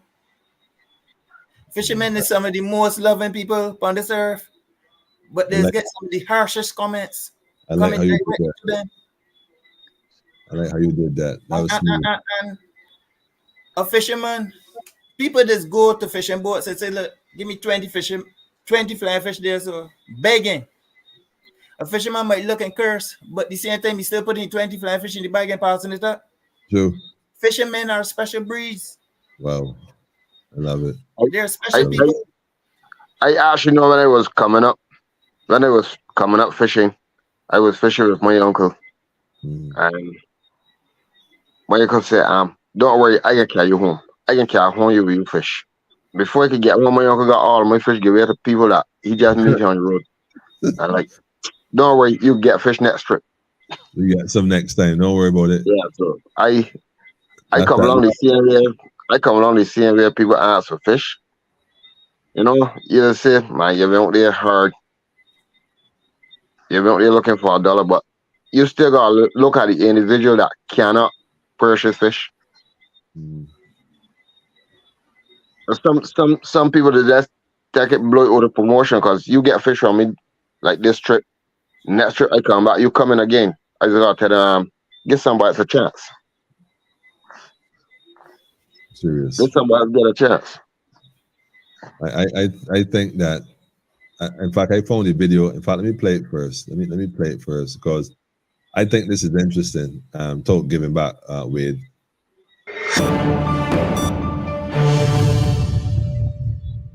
The fishing community in Barbados has embarked on a mission to assist vulnerable members of society affected by the impact of COVID-19 on the island.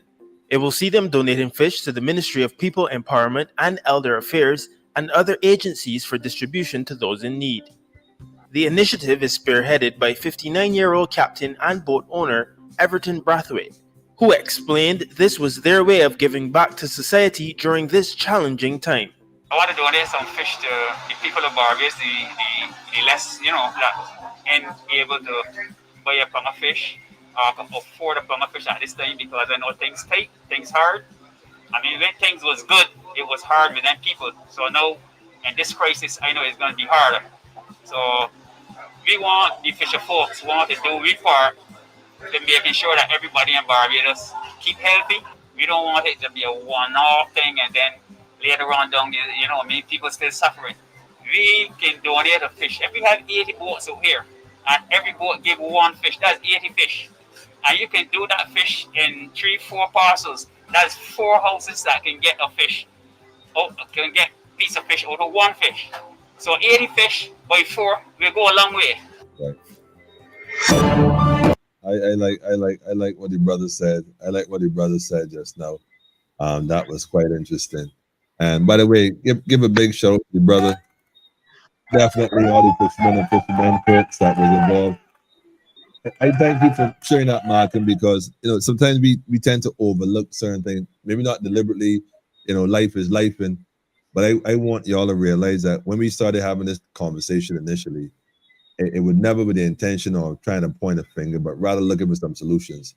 And one of those solutions we talked about also was trying to encourage young people in Barbados who are interested in learning the art of boat building, also learn the art of deep sea technician, aka being a fisherman. I want y'all to know that we're looking to put something together in the not too distant future. The number's on the screen. You can give me a call, 838-8253. And let's see how we can connect with the brother Malcolm and the brother Wade and the others who are actually working every day, all day, down by where they build the boats, down by Brandon. It's Brandon, correct? Yeah. Spring Garden. Down Spring Garden. Brandon's Repair. Spring Garden, right there opposite the flour mill and the cement location. So if you're interested, someone who's interested, in fact, we should hopefully have a flyer or something to post soon. And we'll do it, even if you got to put an ad in the paper. In fact, having just said that, let me write that down. We are going to put an ad in the paper. We're going to call out all young people, and we're going to make this thing attractive because it's a skill, it's a craft. And if we don't, hold it, somebody said it just now, sooner the fish will be made, will be saying made in China. Now, we don't want that. We don't want that. I think the fishermen then deserve the full respect as well. And we must admit, I'm guilty of taking what they go through for granted as well. Yeah, that's the truth. So thank you, gentlemen, for enlightening us, is what's being said by Angela Critchlow. We want to thank you, Andrea, as well, for sharing with the others. And man, this is a part one. This gotta continue. It Yeah, gotta yeah, be a continuation. for sure. of the And as you speak about bringing new blood into the industry, Mhm. I think this year the fishing industry has lost stalwarts Mhm. from Yeah, the fishing I'm industry. glad. Mention that. Yeah, we've lost many stalwarts from the fishing industry. One of the most notable names is a guy by the name of Fred Watson. Came Mhm. from Glen Burnie here in St. John. They at 97 years old. A stalwart in the fishing industry. And there's more that has transitioned throughout this year. So if all the older folks transition and there's no young blood being pumped into this industry can die of a natural death. So we need young blood into the fishing industry to keep it going. Classroom is necessary, but you also need the hands-on experience. Facts. The I sea, agree. the sea is not a forgiving place. You feel you got the strongest body, but as soon as you get on that water and get a little rocking, that strong body is good to putty. You can't That's drive a the strong. part. That's the part you gotta toughen them up. So you need the hands-on experience too. So you need the classroom. As important as the classroom is, you need the hands-on experience. Because you might carry a man to the classroom, he got all the bookwork, he's the brightest boy in classroom, but when you get to put his hand to the wheel, he ain't able. So that's one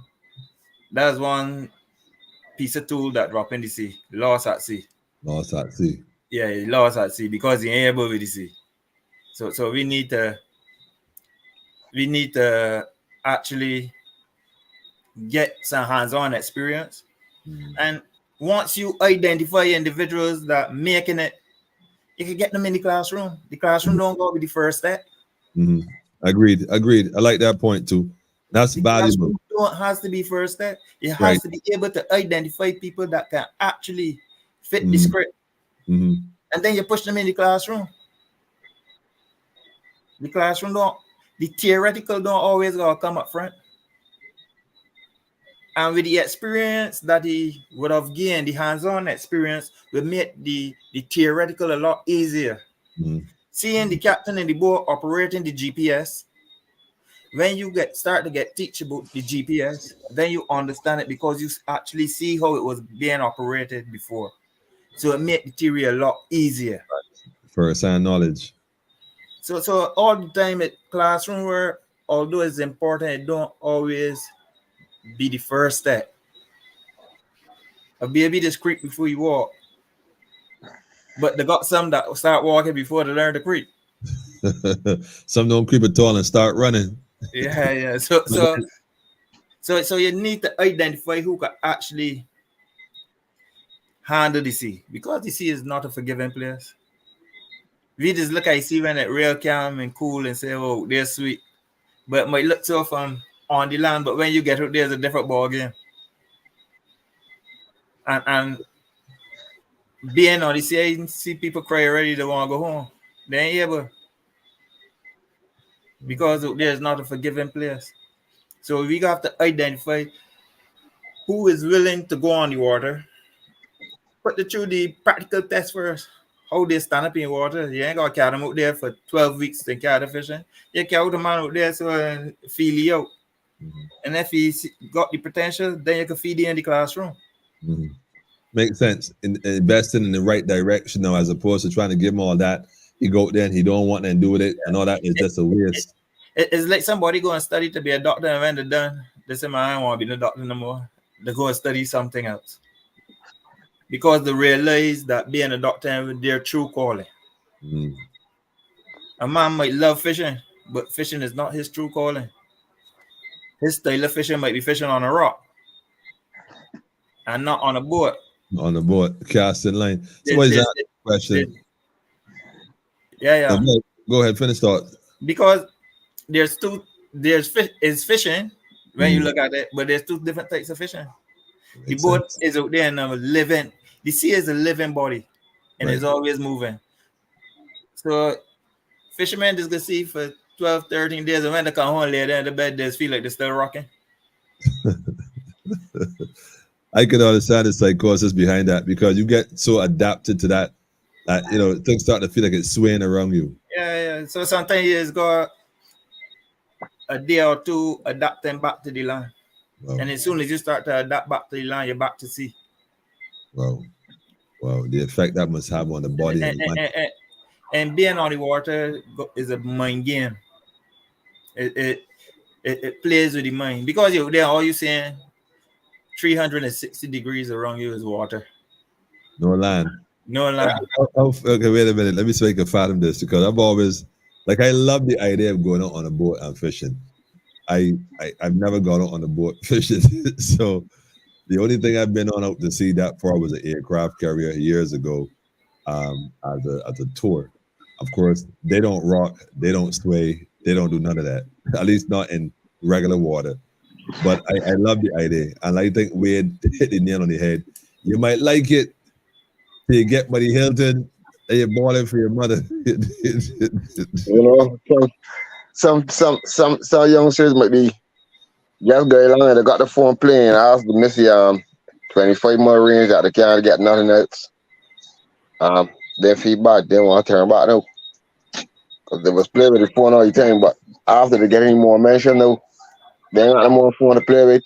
You got more distraction. You gotta face the fact that this boat here rocking and swaying in the water. Why is bathing fishing? Why is it not taught at skills training? There's a question being asked. There used to be a boat. Don't they have a boat up there like on the side of the past the highway going past CBC and you get up? That's actually, I think that was one of the fisheries boat. That's the investigator. I think that went up there to learn children the skill first of boats.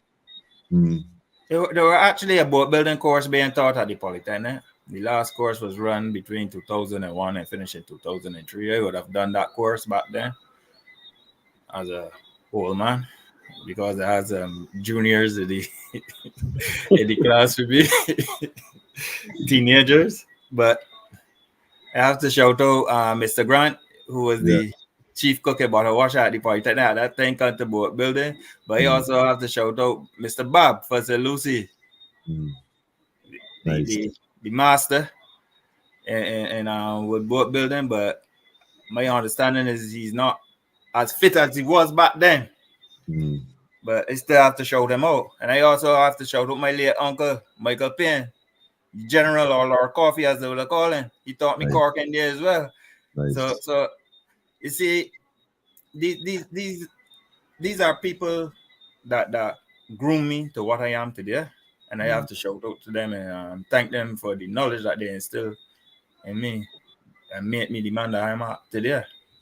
So because had not for them, I wouldn't be here today. I wouldn't be producing boats the way I've produced. And I got to shout out the owner of A&T Marine, Roy Thompson, because when I was at the Polytechnic and I called, look in the phone book for the number down there, I call Roy and tell you, listen, vacation coming up, and I'm looking for something to do. He said, you ain't looking for nothing to do, come down here. I got something down here for you to do. It didn't F hands butts now, baby. He tell me come down. So it's persons like that I have to be show gratitude to, because had not for them, I wouldn't be where I'm at today. And I'm thankful. They give you the start. Right, actually give everybody inspiration because I had a boat, the first boat I had was Captain Long in it at 18 years old. That used to give me bailiffs every trip I go and come in. I got 3 weeks home before I could get back on the sea. I was frustrating me. And then my great uncle was building a boat, which is one of the boats now I know repairing. And Roy tell him if he want to see production, put the boat in my hand. And he's a youngster though, Roy. Roy said that the man I want you to put the boat in. If I tell him that boat went in my hand, I was just turning around, catching fish and turning around. Wow. I even had a hawk man he be going to they used to call him one Bateman. Bite man. Oh Yeah, man. They much can't touch. people were here about him years ago. Bateman was just straight. Then you Mickey trying some of that boat, you city boat. Wow. Bateman used to be like, you ain't even spend a week out. So I got car right on the offload and load back up. All Bateman used to tell me get back out there, get back out there. I Then would the have to people that really pushed me into it. right. I would have to give you the name turn wrong, man. Call you turn wrong. Or you just used to come and turn wrong, man. Well, my uncle that gone, he he he used to be the sport he called start calling me Rosa. I didn't know what you give me that name, but you always just call me Rosa. Listen, let me tell you something, right? I have such a that experience. What Beryl did for me, and my observation, was she was supposed to bring the fisheries together. I watch people work, and I have footage and whatnot, and I watch people come together who sometimes may not always get along. We know some fishermen, hey boy, it's internationally known that fishermen and some people you don't play with because they skill with the knives and they don't take the shorts, and there's a lot of rum involved usually. So fishermen and the people you don't play around. Period. That's an international known fact. There two things you can get. There are three things you can guarantee with a fisherman. One, he got a knife. Two, he probably drunk. And three, he gonna cuss you. Like that is just internationally acceptable that that's what fishermen do. But I watch people work together in such a way, in uniform. Actually, fishermen just live like brothers. Love, man. It's They might just argue like brothers. They might argue like brothers too, but it's love. yeah. You just come up with a lot of argument, but any day get together. Well, I want to shout out to Carlos, the original Netman. But I say original because I don't know the other one. But I got to shout out Carlos. I can't talk about fishing and fisheries and not mention Carlos. I know you know Carlos, man. Carlos is put them nets together. And I'm not sure who else in it. But if you're interested in learning about building, fishing, being a deep sea technician, deep sea technician qualifications, certification, or the art of net making, we're going to put something together and we're going to encourage our young people to come out and be a part of it. I think also it was necessary that the government recently had a program where they were paying them money to cut grass, although you can buy equipment to do that more efficiently at less cost. I think that we should look to pay young people to actually learn skills as well. Invest. It's not. Let me phrase that. You're not paying them. You're investing in them, because you can either invest in duds, or you can invest in a class to learn your craft. So, Malcolm, wait. Give me some closing thoughts before we part and put it to be continued. Give me some closing thoughts. Well, Go ahead, Ben. we is around for you. I can't tell how long we can be around, but if you're interested in talks, I can be by the flour mill. Where the boats is, be repairing those boats. Some days I might not be there. I might be at Boyko. Because they got the boats actually applied for one another. So, and every day I can be in the dockyards. If I'm not at Boyko, I'm at down by the flour mill. Say, anybody that really interested in getting in the industry, they could come around. Right, yes, we like that. Malcolm? Yeah, it's great you having me here tonight, Mr. Emmanuel. It's lovely to see the comments here from all that were on tonight. Thanks for the blessings and that you showered towards me and my skill. Smiling butterfly.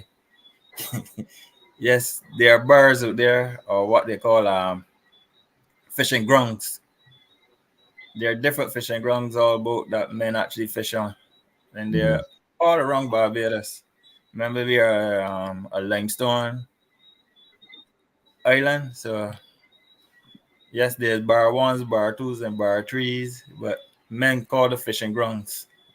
And bars may be a term used mostly by fishermen.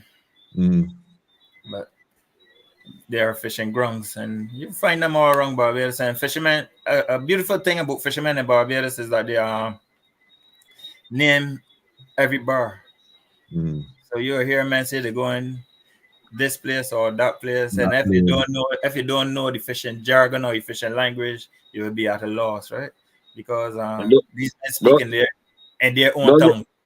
don't get frightened of the thing where some hooky boat say they're going for Trinidad. That's not Trinidad. That is going to the south. That's just a bar. I, Yeah. So big, these men actually speak in their own fishing tongue. It's a language that the normal layman will not understand. wow, Even if you hear the speaking on the radio, but they on wow. another, you may not understand what they're talking about. Well, I love it even more. So anything in seamanship is a language by itself. If you but two sailors speaking, they will speak in a tongue that you will not understand what they're speaking. Because, for example, port is left and starboard is right on a boat. Here and there's a lot of people are confused about it. Wait. Run that one again, because I'm starboard and run that one Port and again. starboard. Port is left, starboard is right. Right, run it again for those who hear it. My port is Port left. is left, starboard is right. White, Right. okay, but white. That would be based on. You would think, right? My logic that whoever came up with that was docked somewhere where the port was on the left and the starboard was on the right. That it might 2 cents. I don't know, but See, there's got something there, seamanship terminologies. Mm, As this is a different language in itself. wow. It's not a foreign language, but it's a different language in itself. That's how seamen actually speak to their one another, just like how fishermen speak to their one another. They speak in their native tongues. But it was great being here tonight, and it's always a pleasure returning to etiquette. If you don't etiquette people will remain speaking things they don't know about and speaking out of turn in some instances. Smiling by the plate. Smiling by the plate. Tell you won that one. It sounds like it's going to be a round two to me. You won that one. That sounds like it's a part two to come. So it was great being here tonight. Anybody that's interested to learn the trade of boat building, I'm willing to pass on some knowledge. Yeah. You want to give your number out as well? My number is 2334640. You can contact me at any time. Nice. Yeah, I'm willing to pass. I impart what I know. I don't know everything, but I impart onto you what I know. And it's not an easy road. Just remember that. It's not an easy road. You see the glamour and the glitter, but in the better roads, it's not an easy road. You hear what we say? He don't mind the boat building, but he's can't sleep. He's can't sleep. I won't touch that. I'm sure there's ways to prepare and preparation for safety. As a deep sea technician, I know he just be straight, whatever. He don't too care. But fellas, look, family, all we need to do as a people, right, is govern ourselves efficiently and stop waiting for politicians to do for us what we need to do for ourselves. I can't stop saying that. I'm not knocking anybody else who has a different idea, because I suppose, try all things. But I know there's some things I have already tried and I realized hook, line, and sinker, but I fell for it, hook, line, and sinker. But at the stage where now I know the bait look like, and you can't bait me. So we gonna do for us what we can do for ourselves. If they gonna get involved, let them get involved. But we're not sitting here waiting for permission to get up and go. We gonna do. So having said that, I would like to think that Adrian Ford, paying attention, will start to discuss some of that grant money that I see they got rare put one side in the budget. Let's tackle that grant money. So these youth that we're gonna encourage to come and take up with Malcolm and Wade. And what's the other big guy name? The other big guy. Erskine. Shout out to the other brother that was there as well. Shout out to all the other brothers. Yeah. Erskine and Terry. Erskine, shout out to the other ones, Erskine and Terry that was there, and everybody else that's working right now to ensure that the fishermen and fisherwomen in Barbados get a vessel that's seaworthy to be back on the water in the shortest space as time possible. Because having seen what is going into it, family, man, like Malcolm, it looked easy, but it is not a bed of roses at all. at all. So I think the family definitely responding in a very positive manner, man. I think they love the energy. Um, Let her get on board. Tell me ready, and I will know who want to turn back from the Hilton from who I'll go forward. listen, man, I willing to risk at it, right? But we can't do it live because the last thing I want is people see me lean over the port or the starboard, throw it up. Yeah, You will go where I don't know if you're gonna be willing or not. You might be throwing up, but later on, right, I, I I see guys throw up already for 3 days, right. and after 3 days was up, the guys they eating me more than me and you. Wow, So wow. they had to step back and he slapped for 3 days after the throwing up. Listen, man, I willing to do a thing, man. Jason Bourne is saying, Malcolm and Wade got his sweet bread for you Friday. Part you can be. Wade, I know you want player one. I don't know who this is, but I come on, I, please, man. I every Friday I just be by Spring You, Garden. you know Jason say you know you want the player sweet bread. I ain't even get into that. That's like an inside thing, man. Come on. He know what to for me. What Jason find where he know where to tell you where to find me. Okay. I was going to tell you go and fetch it, but that's another inside joke too. But I ain't going to fetch it. I ain't going to go, man. Listen, we got a sister right here from Guyana, Rhonda Lane. She's in Guyana. She's saying great show. Rhonda, we thank you from Barbados, and I hope the fishermen in Guyana, ain't got these kind of problems at all. So we give thanks, man. Yeah, I can't say anything. We don't have that here, right? That's good to hear. He said, I'm sorry for all of who have suffered losses.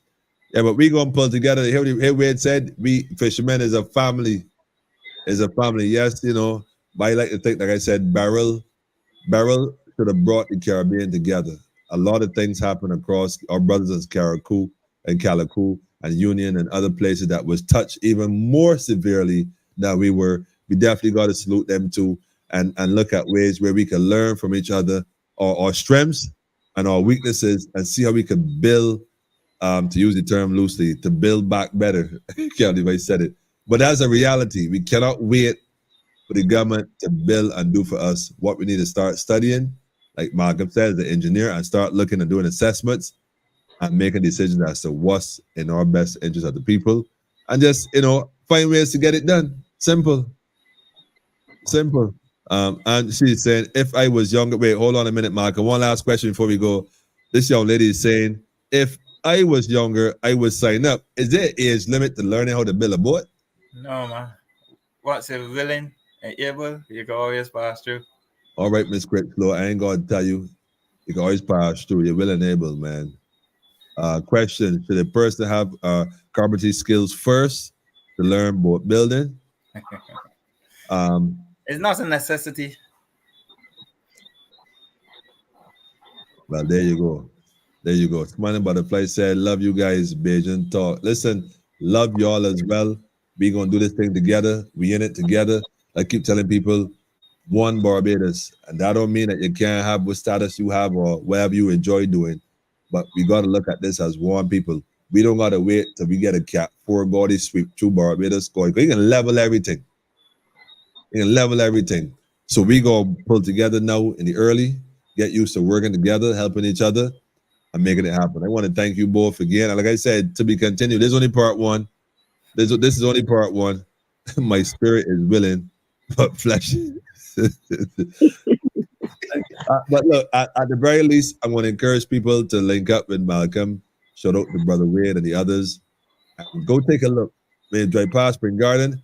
During the day or so, make a left and look to see and inquire. We're going to definitely take out information with the youths. We're going to look to see if they definitely interested, and we're going to find a way to make it happen. If you want to be a part of it, want to contribute, shout out to Malcolm, give me a shout, and we're going to figure something out, man. Just simple as that. Thank you both for coming through, and welcome for the first time on Politically Incorrect. But definitely will not be the last time. I salute Sure. both of you. Love all day, every day. All right, so this is how we gonna usually break out. Usually I put a little tune on and thing. And I know if you got a request you want, I usually do a little Bob Marley, something positive, just to bring a vibe because it's be the energy. I went to a show this week with Sizzler, man. Sunday, I want to show it to the whole community that made that possible. It was, I think, different energy. It's about energy in 2024. In my way, I think you could play some Peter Tosh there. Pick myself up because the we fishing industry can be doing. Picking ourselves up and dusting ourselves off and starting all over again. You sound like a man that know what time it is, man. You sound like you know what time it is, man. He's played every year. He had 19 LPs with out there. He's played every year. Jeez, oh man.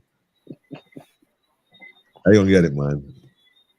I gonna get it. You know, but he can give one LPs. He got 19. Really no.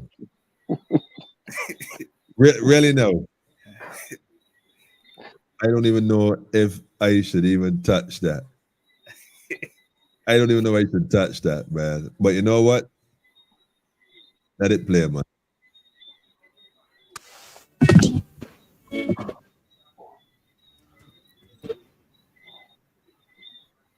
We gonna do something just like this.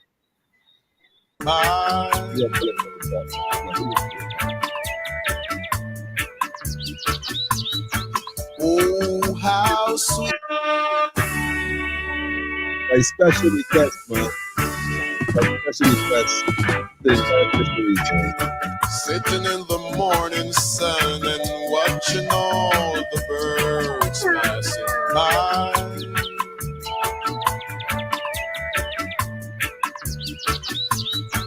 Oh, how sweet they sing, and oh, how much I wish that I could fly. And I tried. I said I tried. I really tried. But I got to pick myself up. What is it again? Dust myself off. Start all over again. I got to pick myself up and dust myself off. Start all over again.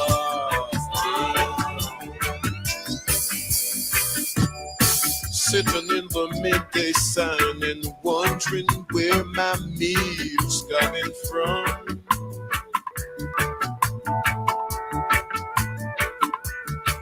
After working so hard, not even piece of bread I mean, yeah. And I said I tried. Oh Lord, I tried. Dear brother and sister, keep it. I tried. Dear brother and sister, keep it. I really try, but I got to pick myself up. Just myself up. Start all over. Yeah. I got to pick myself up and dust myself off. I say, and I start all over. Sitting in the evening sun and watching the same birds passing by. That's right, family. We're in this together, family. We're gonna find a way, man. Sitting there wondering and waiting for the time for me to fly. And I tried. Yes. I said I tried. Good Lord, I tried. I really tried. But I got to pick myself up and dust myself off. Start all over again. I got to pick myself over and dust myself off and start all over again. Start all over again, man. Start all over again, family. Start all over again and get it right. Get it right. Get it right. Peter Tosh, legendary. Speaking of legendary, man, fishermen in Barbados are legendary, man. I mean, point blank. I think, like I said, they're underrated. Seriously, man. And it's time we change that narrative. And I like what the brothers, Malcolm, Wade, and all the others are doing in terms of going back to the beginning, starting and bringing it forward, man. So you got all these moles done by Malcolm and others. Let me get them there layered up, man, and let me go, man. We making this happen, man. We ain't looking at the loss. We building. We learning we learning. We didn't lose. We learning from that situation and we improving on it. And that's what we're dealing with, man. And Janelle said it too. Speak life into the fishing industries. Give thanks, Janelle. Shout out to you and the whole family. Family, give thanks again, like I said. And like I said, to be continued, I can definitely come forward most likely next week, past you, and we can see. We can work on that ad for the newspaper. In fact, we can petition the nation to post that for free, straight up. Get one of the ministries to make a phone call, because this for Barbados and the people of Barbados. We're not playing that political game. It's one Barbados. What's best for the nation is best for everybody. That's what's up. Brother men, thank you again. Family, we out. We gonna link up and we gonna connect. Next week, we gonna connect for sure, yeah? Yeah, blessings. Blessings, family. Connect on and on. For sure. Give thanks, family. No, this is how you're gonna do this here, family. We're gonna just ease out quietly, right? So y'all already know what time it is. We had it, Peter Tosh right there. Them two man come, man, and set it straight. Let us know what time it was. We ain't got no excuse. Straight up. The fisherman right now, yeah, we gonna do this. So, Mr. Ford, know that you're getting a visit. So prepare yourself for that. And the visit is to come and collect. That's not a threat, intimidation kind of thing. We doing this for the sake of the people, man. Straight love and light all day, family. Straight up, man. Shout out to all the people, man. Fisherman has a special kind of courage. Yes, Marcus. Straight up, man. Different people. Your brother said, have a good night. Yes, family. Thank you all. Well, naturally, we did Peter, so you know what, you all know what you're going to do next, man. I can't even front. I got to throw some sizzler. I ain't stopped listening to sizzler for a few days, man. Sure. The question is, now, which one are you going to drop in here, man? Which Kalonji we going to drop in here? I can put this one right here, man. I can put this one. I think this one is the right one, man. The right speed, man. The right speed, family. The right speed. Black people, keep your hands up. Emperor Selassie, I bless them. Burning fire never ends now. Simplicity we used to survive. Men find it difficult because they ignorant now. Simplicity we used to survive. Know what to do it properly. That's the way through life. Yeah, simplicity, family. Black people, keep your hands up. Emperor Selassie, I bless them.